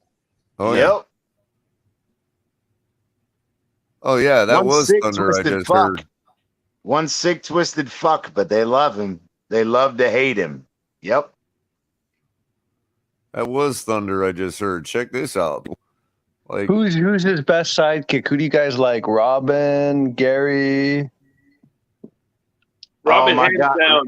What's his name? like The one that's stupid Artie enough to Lang. ask them what 2 + 2 was, and he was like 6. Artie Lang was my favorite though by far. Out of all of them, Artie Lang. Look at these apples, people. I just got bored of Howard after a lot of years. You got a nice little thunderstorm rolling through. Yeah, that's the cell that just boomed at me. Yeah, I just had one too. I'm up here. I'm under a severe thunderstorm warning. Well, see where it says Lake Clark Shores? That's roughly roundabout where in relation to this storm, that's right about where I'm at. Okay. I'm waiting for it to downpour here. I've been fucking getting lightning and fucking thunder all night. I haven't got no rain yet, but it's coming. I got a severe thunderstorm warning until looks like 2:30 Cat's Neck Woods is going to get some rain too. It's coming in right here off the coast. Yeah, y'all can talk shit. Look at those tiny ass little dots on the fucking map. Let's see how it's moving. Oh, it's moving east. Oh, so that just passed by me. Looks like Sharif's getting some rain over there. Welcome, Irving Figueroa. Oh, Comrade Irving. You've been trekking on Putin and bringing all kinds of terrible things. You done kicked off Shake Money with your Russian hackers. How's it going, Irving? So yeah, that was weather. The weather. Hey, what's going on, Culler? Weather radar, courtesy of Fox 29. You know, CT, you sound like a Russian Pakistani. I got a camel with a team watch on his back. I live on Bakalaka Street on 3 sand dunes on the right. Me and Akbar, good friends. Come again. Thank you. Come again. Welcome to the Quickie Mart. All right. And then I got 5 Russian rubies. Erganov, and I have been drinking with potato. I would like to buy 10,000 American Bitcoin. No, you do not buy them. You just steal them on your internet. Oh, I cannot buy anything. What is wrong with Ruscoin? What is wrong with Ruscoin? Oh, the Russians no like a Ruscoin, bro. Dogecoin? No, we don't like that either. Fatherland. That is nothing better than rubles. Russia says we tear apart the mother coin economy no matter what. Oh, this is a fucked up show. The American sanctions will not defeat the Russian will. America will pay dearly. No, but they take our yachts and take our country clubs and make us very, very angry. Very angry. Is tonight a full moon or what? It was last night. We do this shit all the time, bro. It's funny as fuck. Or Tuesday night. night. Every show. Pretty much like every show. Yeah, Irvin and I go at it all the fucking time, bro. It don't matter what platform, don't matter what show, what day. And Q. Yeah, Q gets this too. Oh man. You guys, it's comedic relief, man. It's comedic relief. That's Charles Barkley TRBL Turbo. Listen to that is terrible. Hey, wait. Did y'all see the new shit about apparently my wife had told me that her and her friends were watching some show and Shaq was on there and they had asked him about whether he licks the beater when he's making like cupcakes and shit or whatever. He goes, "No, I don't lick the beater, but Charles Barkley does." That's a pudgy fellow, bro. No, he's a nice. He's Jack a pudgy was fellow. Making a homosexual reference. I see what you. Okay. Why would he be doing that? Okay. Oh my god, that shit cracked me up when she showed me the YouTube short of it. That shit was sorry, hilarious. everybody. I had to turn the camera off to pick my nose for a second. No picking your nose on television. Charles Barkley does that all the time. Well, I mean, it's Charles Barkley. It's kind of like Mike McDaniel. When you know what I noticed last night when we were watching that video of him walking down the hallway with his wife, I'm thinking to myself, I bet that dude can do whatever the hell he wants in this world. Yep, he could pick his nose and just stick the fucking booger on the wall, and they're gonna be like, he's the greatest fucking coach ever. That's what happens when you walk around with that. You know what I mean? With like what it takes to get that. I do gotta admit that I will say this. I'm saying he's got a third leg, bro. That's what I'm saying. Oh shit, he's going a whole nother level now. That's called being a tripod, baby. He's like, I'm not bipedal, I'm tripedal. It just struck me as he was walking down the hall with his wife. I'm just like, this dude owns Miami right now. I hope you all know. He's like, Homo erectus my ass. I'm a tripod. I'm not a bipedal. I'm a tripedal. He probably does donuts in front of City Hall with his McLaren, you know. Oh man. Hey, you gotta give the man credit though. Dude's got swag. But he's also Notice I said McLaren. McDrip, you mean? Coach Mike McDrip? He looks precisely like the type of guy that drives a freaking Mike convertible McSwag. McLaren. Mike McSwag, bro. Yeah. Hey, I gotta give him credit though. He's humble as shit when like think about it, Irving. Think about it. Picture Mike McDaniel in like white on white with like a sweater tied around his neck, driving a convertible McLaren down Collins Avenue. You For real, bro. Like For he'd real. be going fucking 140 with aviator glasses on. You know Yeah. He'd be going 140 With the hair slicked back, the Don fucking Shula cops style. just fucking That's the first escorting him. impression I got the of hair a guy slicked when back. they showed him in his first interview, like in front of when they did that interview in front of the stadium early on. That's the first impression I got. I'm like, this dude drives a McLaren. I don't know what y'all are talking about. Imagine him driving 140 and instead of pulling him over, the cops are like, fuck it, we're just gonna escort him to the stadium. Right. We're like, yeah, let's give him a proper The cops welcome. pull him over. The cops pull him over. They come up to the window and they're like, "Can we help you, sir?" They'll be like, can I give you a license and registration today? Woo back. How's it going, brother? How's the weather over there? Hey, my brother from down under. Hey people, what's happening? Good day from down under. It's nice and sunny. Just I was at work this morning and watching shows. You know, my I gotta to watch out for my boss, but you know, I've seen you guys on, so I thought I'd just tune in. Big ups, Culler. What's the man with the golden voice? And my man Irving Figurov, the Russian bot. Hello, Comrade Wubeski. Hey, We have CT, much very CT, I thought you were my IT guy.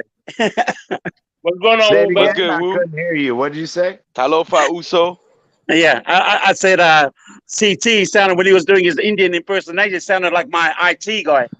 I was like, what's my IT guy? I didn't know he was a Dolphin fan. For real. Hey, mate. The dingo done ate my baby. I had shrimp on the barbie, but I don't know what the hell happened, man. Listen. So I don't know. The tarantulas have been everywhere, and man, when the crocodile done pissed me off, I shoved my finger up his ass, and he did a death roll, my mate. Oh, mate, you're supposed to say something like this. This is what the Aussies say. Your accent, you know, you need to work on it. It's useless like fucking tits on a bull, mate. Yeah, it was some kind of right. It was some kind of matchup between Scottish and Cockney or something. I don't know what that was. CT. Yeah, it's like the Highlander gone Cockney. Right. That's Well, I'm exactly. sorry, I didn't watch enough of Crocodile Hunter as a kid. I'm sorry, but mate, I can only do as well as I can do. I mean, It's borderline up South African right there. Yeah, mate, You know, mate, that's not a We knife. can get $500 for one of those. Listen. Yeah. I mean, hey, Woolback, if you want to give me some lessons, my mate, I mean, I'm all good for it, bro. Hey, wooback. Is a wooback sort of like a silverback? Because we could get about $500 for one of those. Crikey. Yeah, Those Woolback is from the planners. He's definitely from the silverbacks are like planners of the 300 oak, you know? pounds each. But I tell you, Woolback actually is the name. If you guys heard of Pop Smoke, the rapper that passed away 2 years Yeah. ago, Yeah. well, Pop Smoke, his crew is called Woolback. You know, that's their calling card. They call the woo. So when he goes woo, and everybody goes woo back. It's like woo. When I say woo, woo back. So it's New York. It's actually it's a New York Brooklyn thing. Yeah. So Mike that's where that Seaver's came from. writing comments. I wonder what he's saying. But I've been out shooting YouTube. I'm a YouTuber as well, so I've been out shooting content. You know, my content is it's to do with people, places, and culture. Ooh, I swear I see you like in every freaking shop. It's like storming with 9mm the cliffs of Gallipoli. What's that? It's like storming the cliffs of Gallipoli. Anzac band soldiers, Anzac. You know, Australian, New Zealand soldiers. They're way up there, mate. You know, Gallipoli. I saw that movie. Hey, Wooback. I saw that movie recently for the first time with Mel Gibson. Like, I had no idea, bro. Like, y'all are high boys down here. Y'all are some fucking studs, man. That's all I gotta say. I tell you what, those farm boys they grew up in the country. That's one of the top places I want. That's the number one place I want to go to is Australia. I would love to visit Australia. I want to. What they were ordered to do by the British government in Gallipoli was just amazing, bro. Like, it's just amazing what the only reason I don't want to go is it scares the shit out of me, man. Is they have the biggest goddamn spiders in the world, and like there's a reason. And there's a reason when America allies with Australia, our enemies like, oh shit, we fucked up. Yes, yeah, it's it's good down here. You guys must visit Australia, New Zealand. I'm from New Zealand originally. I'm born and raised in New Zealand. Right on. No, you have the accent. I can hear your accent. You definitely got the New Zealand accent. New Zealand? Yeah. Oh well, you don't want to lose when you're in Australia. You don't want to lose your Lucy Lawless is from New Zealand. Tamora. Yes. His last name. The guy Boba. Yeah. He's actually from New Zealand. The guy that does Thor, the guy that Tamora Morrison. That makes there you go, Tamora Morrison. Yeah. Morrison. Yeah. That's New Zealand has a lot of good wine. There's an actor that's done a lot of stuff with Lucy Lawless. He played a lot of different characters in Xena and Hercules. Yeah, that's from New Zealand. Yeah. He also played Crixus in Spartacus: Blood and Sand with Lucy. They had Lucy Lawless in it also. Yes, because his name is Manu Bennett. Spartacus was made in New Zealand. Yeah. Manu Bennett. Let me ask you, Wooback, have you ever been to Marlborough? To Marlborough? Yeah. Sounds in New Zealand. Yeah, New Zealand. Have you ever been there? Yeah, bro. Yeah, there was a beautiful place. Yeah, I tell you what, the place, if you guys can Google this, you go down to Queenstown. I mean, Queenstown's one of the most expensive places in the southern hemisphere. You can turn your camera 360. Every picture is going to be a postcard photo. Hey, you know, Wooback, I didn't know. Sorry, I didn't know New Zealand was part of Polynesia. They're part of the part. Yeah, it is. It's Polynesia, like New Zealand was under the ocean. There's a big plate right there, and it's actually separate from the plate that Australia is on, and it goes from New Zealand all the way down through like all those islands down there in the Polynesian area. It's like one big map. Right. You're with the history. You're a history man. I'm a history man and geography man. You're right. You're dead right, Culler. Because those plates. That's why it's a lot of earthquakes down in New Zealand. And you know what else? They found stuff in that plate that they've found like in the western side of the Americas. Yeah. Because I think New Zealand is on the Pacific plate, and I think the Australia is on the Oceania, right? Plate Oceania. The Oceanic Oceania. Yeah, Oceania. There you go. Yeah. Hey, can y'all see that? Bro, that fucking one other thing I wanted to say. Oh my god, that's fucking lightning, bro. That shit's coming. Like the entire series of Xena and Hercules were both filmed in New Zealand. Yes, it was filmed in Auckland. Amazing. They're supposed to be in Greece. The Lord of the Rings were filmed where I'm from. A lot of it's in Wellington. Right, they're supposed to be like in the Mediterranean highlands. You know what I mean? Yes. And it's filmed in New Zealand. Hey, Wubak, I heard that there's like some problems between Australia and New Zealand in terms of the flag, right? That New Zealand pretty much has the same, very similar flag to Australia. It's like the dude that designed it. The dude that designed it probably offered it to Australia and said, which one of these ones you guys want? He goes, oh, we'll take that one. Okay, New Zealand, they have the other one. Yeah, and they actually been... It's been debated. We've been wanting to change the flag in New Zealand for a long time, you know? But, you know, that's another conversation. You know, I mean, it's a lot of politics to these kind of things, as you well known, because New Zealand's an indigenous country. You know, the people of New Zealand, which are the Maoris, Pacific people, you know, Polynesians that migrated, that came thousands and thousands of years there. I mean, New Zealand, the biggest thing in New Zealand, like I'm a big rugby fan. You know, New Zealand rugby is the best rugby on the planet, all black rugby. You know what I mean? Yep. So exactly. So our players, you know, and now we're starting to get like all these big Samoan boys here starting to come out from Australia and New Zealand to the college system in because we make good old linemen and all that kind of stuff. Look at Mailata. Mailata was playing rugby league in South Sydney only 3-4 years ago. Yeah, Mailata. Daniel Falele is actually Melbourne, was playing rugby in Melbourne. Yeah, you know, he's from there you go. Yeah.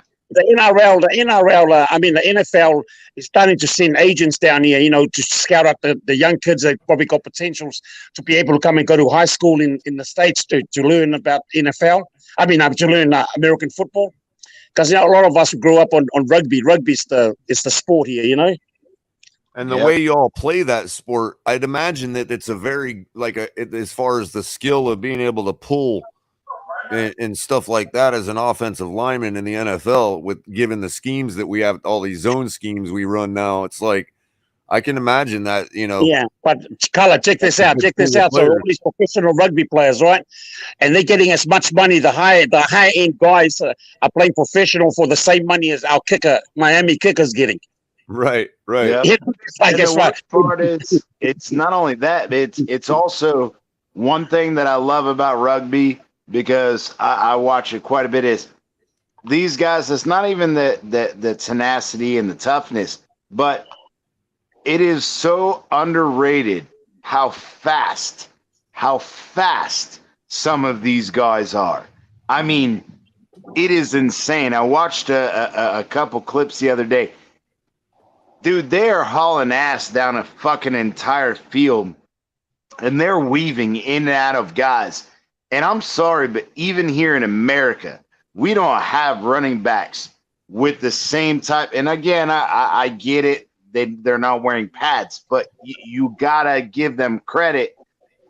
Their vision, but the thing is with rugby, amazing. It's a different skill set, you know, with rugby, because you are the offense and defense. So everybody has to run the ball and everybody has to tackle.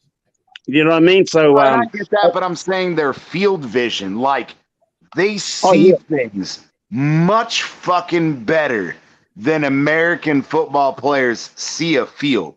It's the same thing that I made the argument about soccer players, you know, in other countries, is just their field vision. These guys have another fucking level of field vision. It's not even fun. Because that just comes from, you know, backyard footy. You know, backyard footy that you play as a kid, you know, chucking the ball around in the backyard and field. You know, everybody, by the time you're 5, 6, 7 years old, you already got a step. You already got a cut. You already got a pass. You know, you already got those kind of things that installed in you when you're younger. You know what I mean?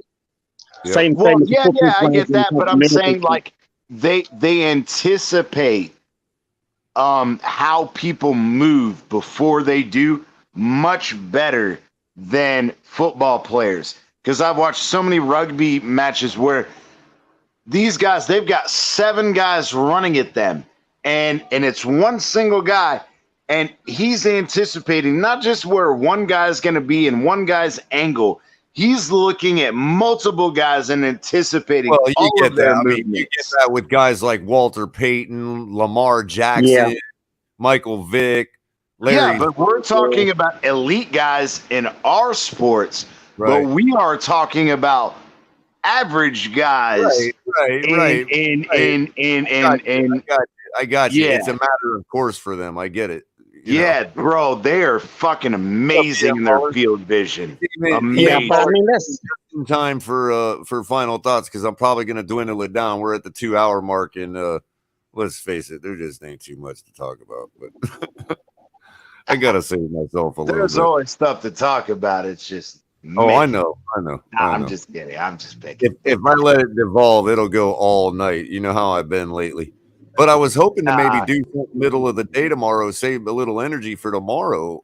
Capitan's got Hassan coming up on 8:30, but if it's quiet around noontime, I might spark up a show just to like I did last Friday. As a little follow up.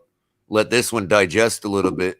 Maybe more people will come at me about it, but I think I'm actually refreshed. I was actually y'all don't realize I was like butterflies all day because I knew I was going to have to say something, and when I formulated in my thoughts what I was going to say about it, I just thought it was going to be received totally different than it was. I'm glad to hear people saw things that that for what it was. I mean, we pulled the rug out from underneath Culler support, but man. The one time that we pulled the rug out from under you. You were a 49er when all this stuff was going on. You know what I mean? I'm just saying it was the one time we pulled the the fucking rug out from underneath you. I know. Culler. The reason is you're surrounded by all these touneers. Yeah, well, I think the touneers. To your point, Wooback. I actually think the touneers are getting a little tiresome of the constant, because they're realizing that it's putting more pressure on him. You know what I mean? As Mike Florio pointed out yesterday. Culler, we support Tua, but we're also not blinded by the fact he has to step his game up. You are, but it seems like you are, but it seems like you do have your limits. You know what I mean? Exactly. But what I mean is the thing is, it's not about the people criticizing Tua. That's not the problem. It's people just personally attacking the guy for I'm like, come on, man, let's just move on and wait for the season. Let's get everybody. It's such a slight to the rest of the team. You know what I mean? It's such a slight to everybody else that's still in the building that was there last year. Like, why wasn't it a fair situation? Are you saying the coach? Okay, even if you say the coach was trash, well, the coach drafted me. What? You know what I mean? Like, what's he saying about me if it was an unfair situation for Tua? I love you guys. I don't know if you just saw that, but I got to head out of here. I'm running in from the man to the house. You'll be the first. You can see the fucking lightning. Yeah, no, the lightning, bro. It's about to fucking pour here, and I was just joking with you about it. But we've been under fucking heavy storm warning, so I'm gonna get in before I get soaked, bro. I see the lightning flashing, bro. That's crazy. It is fucking nuts here, dude. We've had this shit for 6 fucking days straight. And I just look at that, bro. Bro. It's been nuts here. That's how it is in Missouri at night when it gets like that in the springtime, man. It's like, hell no. See, I can't do that shit, bro. You have to look for the wall clouds and the funnel clouds through the lightning flashes. Yeah, bro. We haven't had a lot of tornadoes and shit here in quite some years. In the last month, we've had 6 tornadoes that have been within 10 miles of my fucking city. Well, and a lot of people don't realize, a place like Missouri actually gets more tornadoes, but because of the way the time works, they're getting them all at night. So a lot of them aren't reported as, tornadoes like they are in Oklahoma, where they sit out there in the afternoon, broad daylight, watching them all. You know what I mean? Yeah. What kills us is because I'm out here in Roanoke. We live in a bowl. We live in a huge fucking valley. And so the propensity for the tornadoes are much higher here, but we've been lucky enough, bro. I've been here for 8 years and we haven't had any major. I mean, we've had one here or there, like 20, 25 miles an hour or 25 miles away. But we got lucky where I was living at in Missouri. We were right up on a ridge right before the Mississippi River. So a lot of times the storms would rush in and they would literally fizzle out like right at St. Louis and then reconstitute right on the other side of the river and drop a few tornadoes in the Illinois plains. You know what I mean? Oh my God. Yeah. I love you guys. Fuck this. I'm out. Later. Yeah, I'm also out. Thanks, Culler. I appreciate the show. Culler, as always fucking doing a bang up job. You know, please like and subscribe if you haven't. Check him out tomorrow if he hops on. I got to be at work early, but I would definitely, I'm actually leaving early tomorrow. So I'll definitely, if you come on, I will try to see if I can hang out. But please, again, love this guy. Always knows his shit. And take care. And y'all have a great night. Yes, sir. Have a good one. Let's have a good one, brother. You wanted to head out next? Yeah, brother. Thanks, Culler. Always, enjoy listening to you and show and, and everyone else. Big ups to the community, my man. Urban, EM, all you guys, Crypto, CT, all you fellas, everyone on the community. I mean, that's why it's making, it's really fun being a Dolphin fan. I came late to the party, but I mean, it's really the community. You know what I mean? Even if Tua fizzles out and go away, I'm here to stay with the Dolphins. You know what I mean? Oh, you're always welcome, man. Okay, man. You guys, gentlemen, have a great night, day, or whatever you're doing. Wishing you guys success. And peace out. You too, man. Yeah, Wooback's going to be timeless in our community. As long as YouTube doesn't ever shut down all their servers, man, he'll definitely always be part of the Dolphins community. You get what I'm saying. All right, who wants to head out next? I know Crypto and Baller didn't even get a chance to say anything yet, so they're going to have a little longer time on their final comment. Yeah. Go ahead, Ruby. I'll go on. Let me get my final thought real quick. Go ahead, bro. Yeah. Usually, this is past my bedtime, but I'm having one of those sleepless nights where you just lay in bed, close your eyes, and nothing happens. Yeah. So I'm just enjoying the good conversation, man. But talk a little deeper and softer for you there, Shake. yes, please. But anyway, y'all have a good night, man. Thanks for the great content, man. Right. All right. And I tell you what, man. One thing I love about you, Culler, is that you call it down the middle. You're not pro Flores, and you're not anti Tua. You're right there in the middle, man. Yeah, I just it's always about the just when we get to the level of dehumanization, that's when I start really upset. Yeah, and I know you're 100% behind McDaniel, so. Right. Same with him. Fins up, baby. Same with him. You too, man. Take it easy. I agree. To tear down other guys to bring up. You don't need to. Right. Guy you're trying to bring up. Yeah, you're right. It does get tiring when they constantly have backdoor ways to tear down one guy to bring up another. Mm-hmm. Sometimes people are going to have to stand on their own merit, and get praised based on what they do, and not the failure of somebody else. And I'm hoping there'll be plenty of praise to go around, Yeah, it is exhausting at times listening to it, Right on. I tried to parse through all the stuff that was going on when I was listening in on it, the show, Batman show, and everything.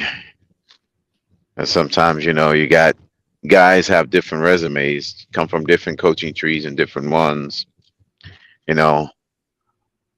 Last time I checked, it's the McVay and the Andy Reid and Abuse Aaron's trees that host the Lombardi Trophy. Last time I checked, over the last 3 of the last 5 seasons. Am I wrong about that? I mean, what are we doing here? It was Andy Reid, Bruce Arians, and freaking McVay. Neither one of them came from Shanahan. So, well, they like to talk about McVay from Shanahan, but I don't buy it. Well, technically, McVay was from Mike Shanahan, not Kyle, but still the similar tree. Right, Mike the hard ass. But yeah. So go ahead, Irving. No. I know you were about to get in. So give us your final take for the night. Yeah, man. Great show. I know I caught at the last end, but we always have great conversations here. I love this show because we don't go very pro one side. We don't go very like we like to be very objective. Use our facts to back up our arguments. We don't like people being criticized unfairly, whether it be Flores or Tua. Sometimes that the problem in this community is that we have too many polarizing viewpoints and opinions and stuff, and sometimes both sides, whether you're negative, whether you're pro Tua or anti Tua, pro Flores or anti Flores, both sides use exaggerations and things that are just rumors instead of just sticking to the facts, because sometimes like Flores, for example, I think they just dehumanize the man, and I think they actually give him less credit than what he should be given. And same thing with Tua. Like Tua, can't completely. Yes, he needs to work on things, but you can't blame him for what's around him. So, I like this is what I like this show. I think to your point is that for both men, they put things on Flores, right? That for doing the same things that they don't put it on others for. Exactly. And likewise with Tua, does certain things other quarterbacks do, and they put it on him when they don't put it on other quarterbacks. I think is really a fair thing to say for both men. I agree with that. Yeah, man. Other than that, this is a great show. Chris has got a great program here with Ali and Culler and himself. So like and subscribe. You guys have a great night. Yep. And Irving, appreciate you always contributing to our content, man. You bring brilliant, measured thought to our panels all the time, and we appreciate that, buddy. Thank you, man. Appreciate it. Yep. Thank you for having me on the show. Yeah. Yeah. Good deal. CT might need to be removed because he didn't actually end up leaving, but we'll get him going. We'll go ahead and get him out. All right, EM, man, you want to go first, or Crypto already said something, so I guess we'll let you go. Yeah, I'll be quick. I just got here, just woke up, but I don't know what y'all are talking about, but I have a feeling it was like the Chase Edmonds thing. Well, my 2 cents on is that he wasn't even on this team, so he's just an outsider looking in, just looking at the situation and his own thing. Like, I'm sure there's some guys that was like, why did the Dolphins fire Flores? And I'm sure Chase Edmonds looking at what McDaniel has been doing lately, and he's like, I think McDaniel is a better coach and doing more to Tua than what Flores was. So that's just an outsider outside and voice looking in. Either he's completely guessing, or he's spilling beans he shouldn't be spilling. One or the other. You know what I mean? No, I think that he's saying what he feels. Right, but it's based on inside information, so it's a fallacy. It's an appeal to authority. You see what I'm saying? He's expecting us to just take his word for it because he's been around and heard the chatter from the guys. You see what I'm saying? You talking about Chase Edmonds? Yeah, and to me, it's just because I didn't get the brunt of that. I came in on the tail end of that, Color. What did Chase Edmonds say? Like that is either outright guessing because, like you said, he wasn't a player on this team last year, or he's heard some things that he shouldn't necessarily be confirming for us. Or maybe he asked questions and people gave their 2 cents on Flores, and maybe they didn't hear the best of things. I'm sure they didn't tell him, hey, you remember that last coach that we had? Yeah, he was this, that. Well, that's what I'm saying. It could be there. It creates this image that a new player comes in and gets this briefing on how terrible the last regime was. You know what I mean? Yeah, but I don't think it was a briefing. It was just a guy who I don't looked either. At the situation I don't think it went that far either. Didn't like the situation Tua was put in. I'm speaking purely on optics. I don't believe that was the case either. Right. You know what I mean? Yeah. I think he's just honestly making his own judgment based on what he's seen. The same what thing he's been hearing. or what? And What even he though he not did what take he's a shot seen at or Flores, witnessed. I don't think his intent was to take a shot at Flores. It was mostly to But as a new talk Miami up Dolphin, that phrase McDaniel. I think could have been left out. Is all I. Yeah, Yeah, I'm it not could have going to been left harp right. on out. it But forever, see, but He was it was mostly topic talking of to the day, color. so McDaniel, I though. said my The piece see on the it. You know what I color mean? that see color. The problem with that is the quintessential definition of bearing false witness. That is exactly what people are doing when they Agreed. do that. That is bearing false witness, and Agreed. that's not right in one way or no form. That's ultimately what compelled me to say something about it. Otherwise, I don't. I'm like I said, I'm not gonna lose another bit of sleep. I don't think Chase is a bad individual or less of a team mate or you know what I mean. Like no, I keep the guy's name out of my mouth. I know what he would say to me if he was here. You know what I mean. Mm-hmm. But that being Yeah, but said, you have to precisely what makes experience. it not fair. You see what I'm saying to the You have to, paying customer.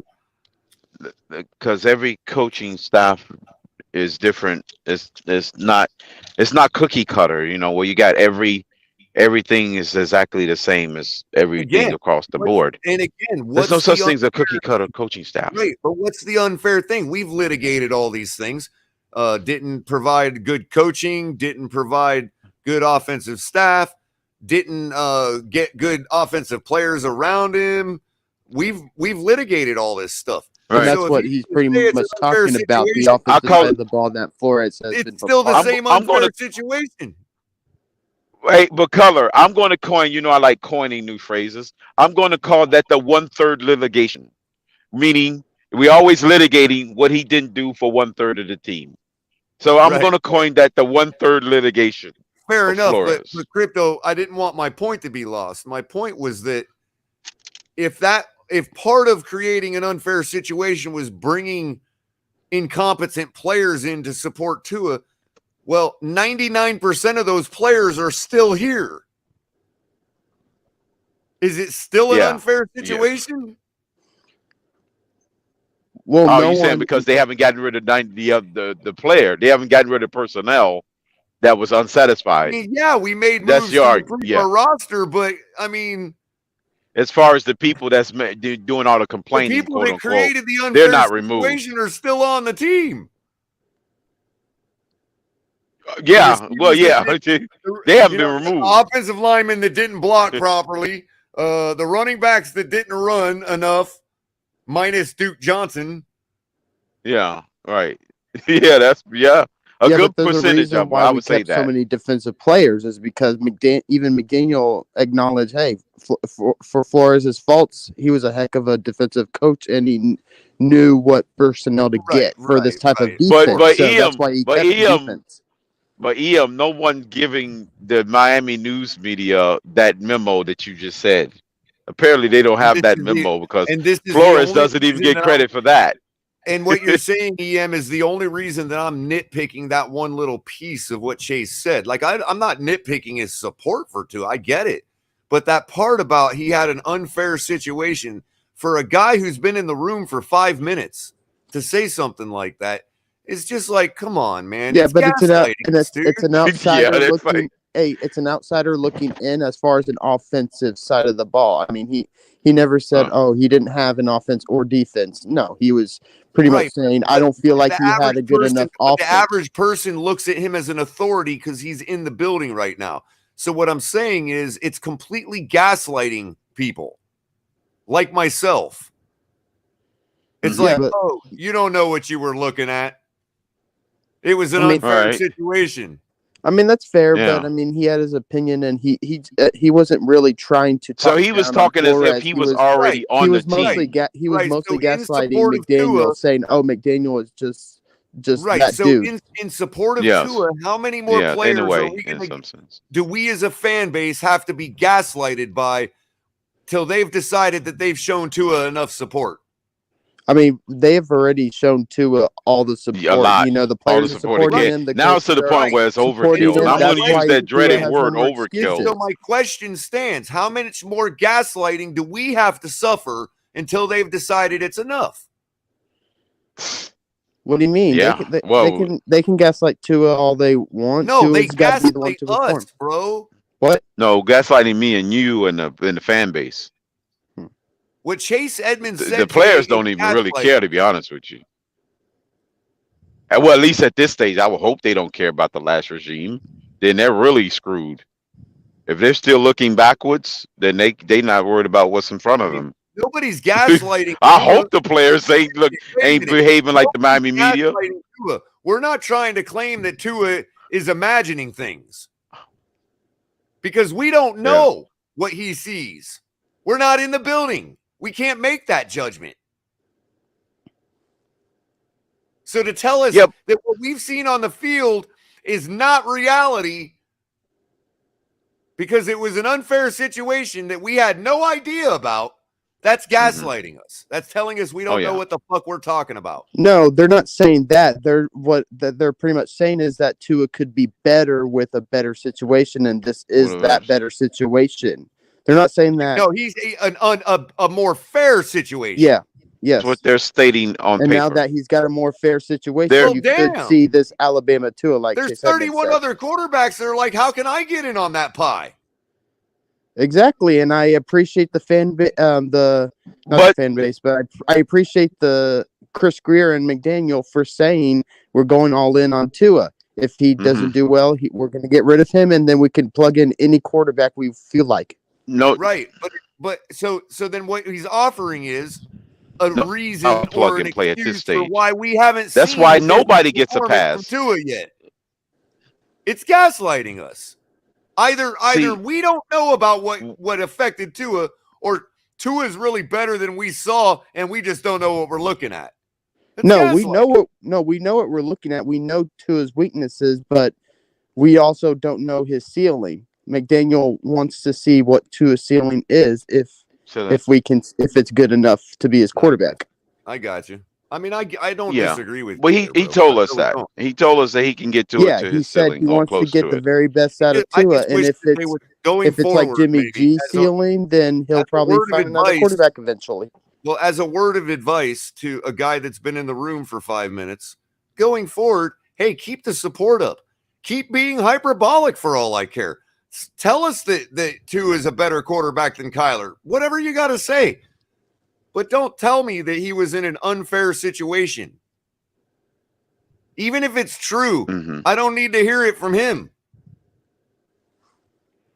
Yeah, the because unfair he wasn't over in Arizona last year demanding a trade to the Miami Dolphins to come save the day for Tua. No, he wasn't doing that. No. Yeah, that would be point. Yeah, that would, he wasn't out there pounding the table to get out of there so he could say I'm Tua out. For Tua's because he was being sympathetic. Yeah, he wasn't. Not at all. Was he even in front of a microphone over there on Sunday evening going, you know what, that guy over in Miami's got a real unfair situation. Maybe I ought to go help him out next year. Well, some outsiders believe that. Some outsiders believe he's just not good. So, it's there is a difference of opinion. The point, though, EM. There is the point. Isn't Chase a Dolphins fan? Like, isn't he the one that was a Dolphins fan? Who's the Dolphins fan? It was either him or the guy that we got from the Raiders. Yeah. I think one of them grew up a Dolphins fan. Was the Dolphins fan, like growing up or whatever. I think it might have been him or not Mostert.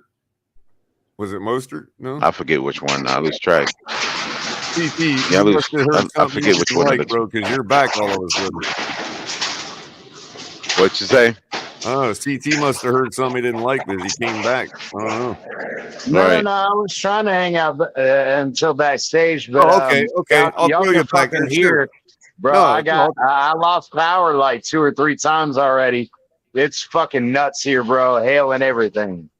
Oh, nice. Well, I'll throw you back. Hopefully it stays on that side because I'm east of you, so I don't look forward to that. Your way, man. It's coming your way, Crypto. Yeah, I'm not looking you forward make great to it. points, DM. I wanted somebody to push back. I mean, everybody's been in lockstep and barrel with me tonight, which I wasn't expecting. So it's refreshing to hear I wanted to hear something else that I can factor into my calculus. You know what I mean? So appreciate that, man. Because I didn't get the whole just from picking up on the context clues that Chase he It chimed was in just on the the whole one little part. situation. It was just the He- one little part about that gaslights us. That's the part that's getting so Right. frustrating to me is the gaslighting, man. Right.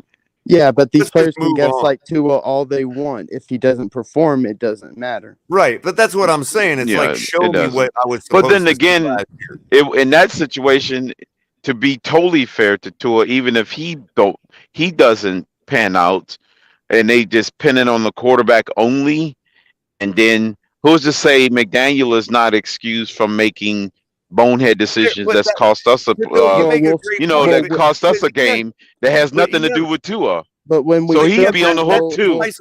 That's precisely the point I was making. If most of the players are the same players that were created an unfair situation last year, then if Tua fails this year, aren't they presupposing another unfair situation?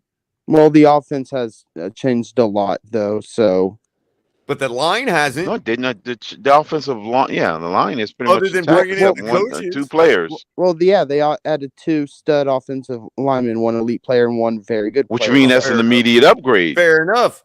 Which means if you fall on your face, that falls on coaching. That's my point. That's my point is that they improved the offense so much that the offense has to get better, or you could put it on both the quarterback and coaching, but it all depends on what happens. When they signed Jesse Davis's contract years ago, the same thought was at play. I don't think anyone thought that he was a very good player. I just everyone thought he was just an okay player. What? They thought he was serviceable. Give him the contract at the time. We're talking 5 years ago. I know. Yeah, no, they at thought the he was time serviceable signed his enough to get the contract, job done, to be he a was swing He tackle. was an all right player. He was never as good as Connor Williams or especially Armstead. No, he was only signed to do the job. I know that's what I'm saying. But Connor Williams and Armstead are not signed to do the job. They're signed to play with these young guys and coach, not only coach them up, but also make the offensive line just a lot better, just for having them on board.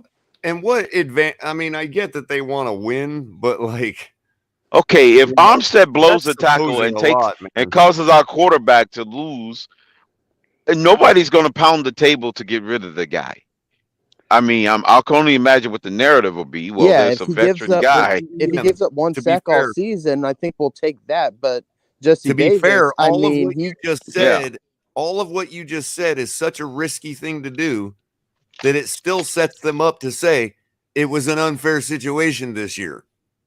Right. It seemed like they're going to have that as a fallback. The players, all the players that have talked about it have said that this is a great situation for Tua. The media is saying that. Everyone's saying that. So Tua has to perform, or else.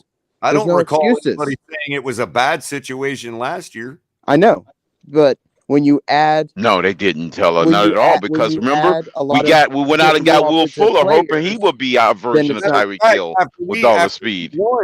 After we won our first game, I don't think anybody was looking in the rearview mirror. That's true. That's true. Not at all, because they thought that 7 games, the losing streak wasn't the follow. But no one looked in the. Yeah, everybody thought that we was on. We had some things to. We had some flaws to correct, even though we had won that game. But then nobody thought it was going to be just a total collapse in the middle of the season, or beginning of the season. Well, and I would hope that we don't see that this year, to be honest with you. I really don't. But I'm just saying, if that happens, no one's going to come with pitchforks and torches ready to get rid of the coaching staff. Well, it depends on what we see. We'll see what happens. You got to have context. Remember, he was fired at the end of the season. It can't be all on the quarterback for 1-7 start if we got new coaches and that's the only thing that changed. I know.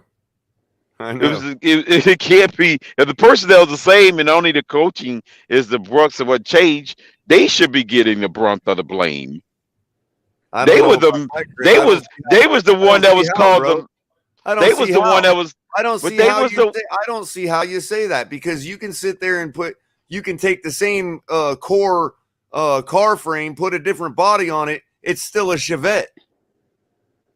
But I get that 5 different bodies on it, expecting to act like a Corvette, and it doesn't.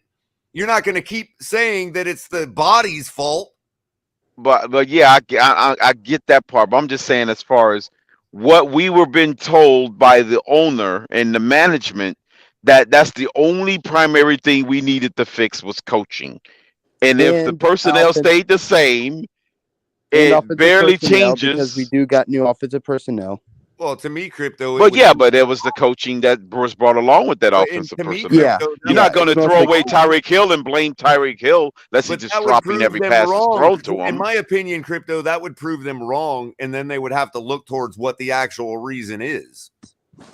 Yeah, but I'm The just common saying it will denominator. be The common right. denominator. And who's the common denominator?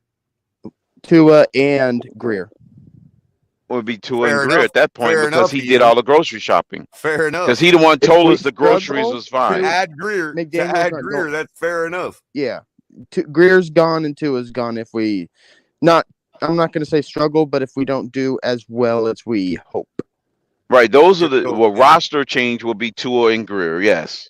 I mean, as far as personnel No, department. I don't. But I'm not at the convinced. You're same right. time, I'm not convinced Mike McDaniel is in danger at all after his Well, first. it depends on what we see. You know, if he's I'm highly convinced. if he's at an Urban Meyer If he's level, solely the Of reason, course, if he's throwing the red flag around like a freaking maniac for no reason, yeah, obviously we can see things that would be like, oops, Yeah. you know what I mean? I get that. yeah, if it leads to him, if all the Barring any losses lead to him, barring any major, then oops yeah, you moment, have to. You have you to know, say I had the reset button at the coaching staff. yeah, but I feel like Mike McDaniel has to do something catastrophically bad because we can't Yeah, that's be what I'm firing saying. coaches at such That's an what I'm early saying. That's what I'm saying. rate. Barring any oops moment, he's safe. You know what I mean? No, Yeah, that's what why I'm you saying. get rid So of that's them why it's both. Tua and Greer's They've job never on the line. fired a coach and a GM at the same time. This time they have to learn a lesson and wipe the slate clean and do it both at the That all same time, being But not do but one how or the many other. head coaches would want this job if they feel like, oh wait, If they I don't got a have to be GM that terrible, comes but in if I with don't do them, well enough, I could be fired after one season, like kind of similar to well, Houston. Cleveland just No did one it. wants Cleveland the Houston just did job it. because it's not a good job to Well, have. Cleveland did it. You can't gloss over the fact that they had success at it. Cleveland did it with the first year head coach and came in and right away went to the playoffs. So it's been done before.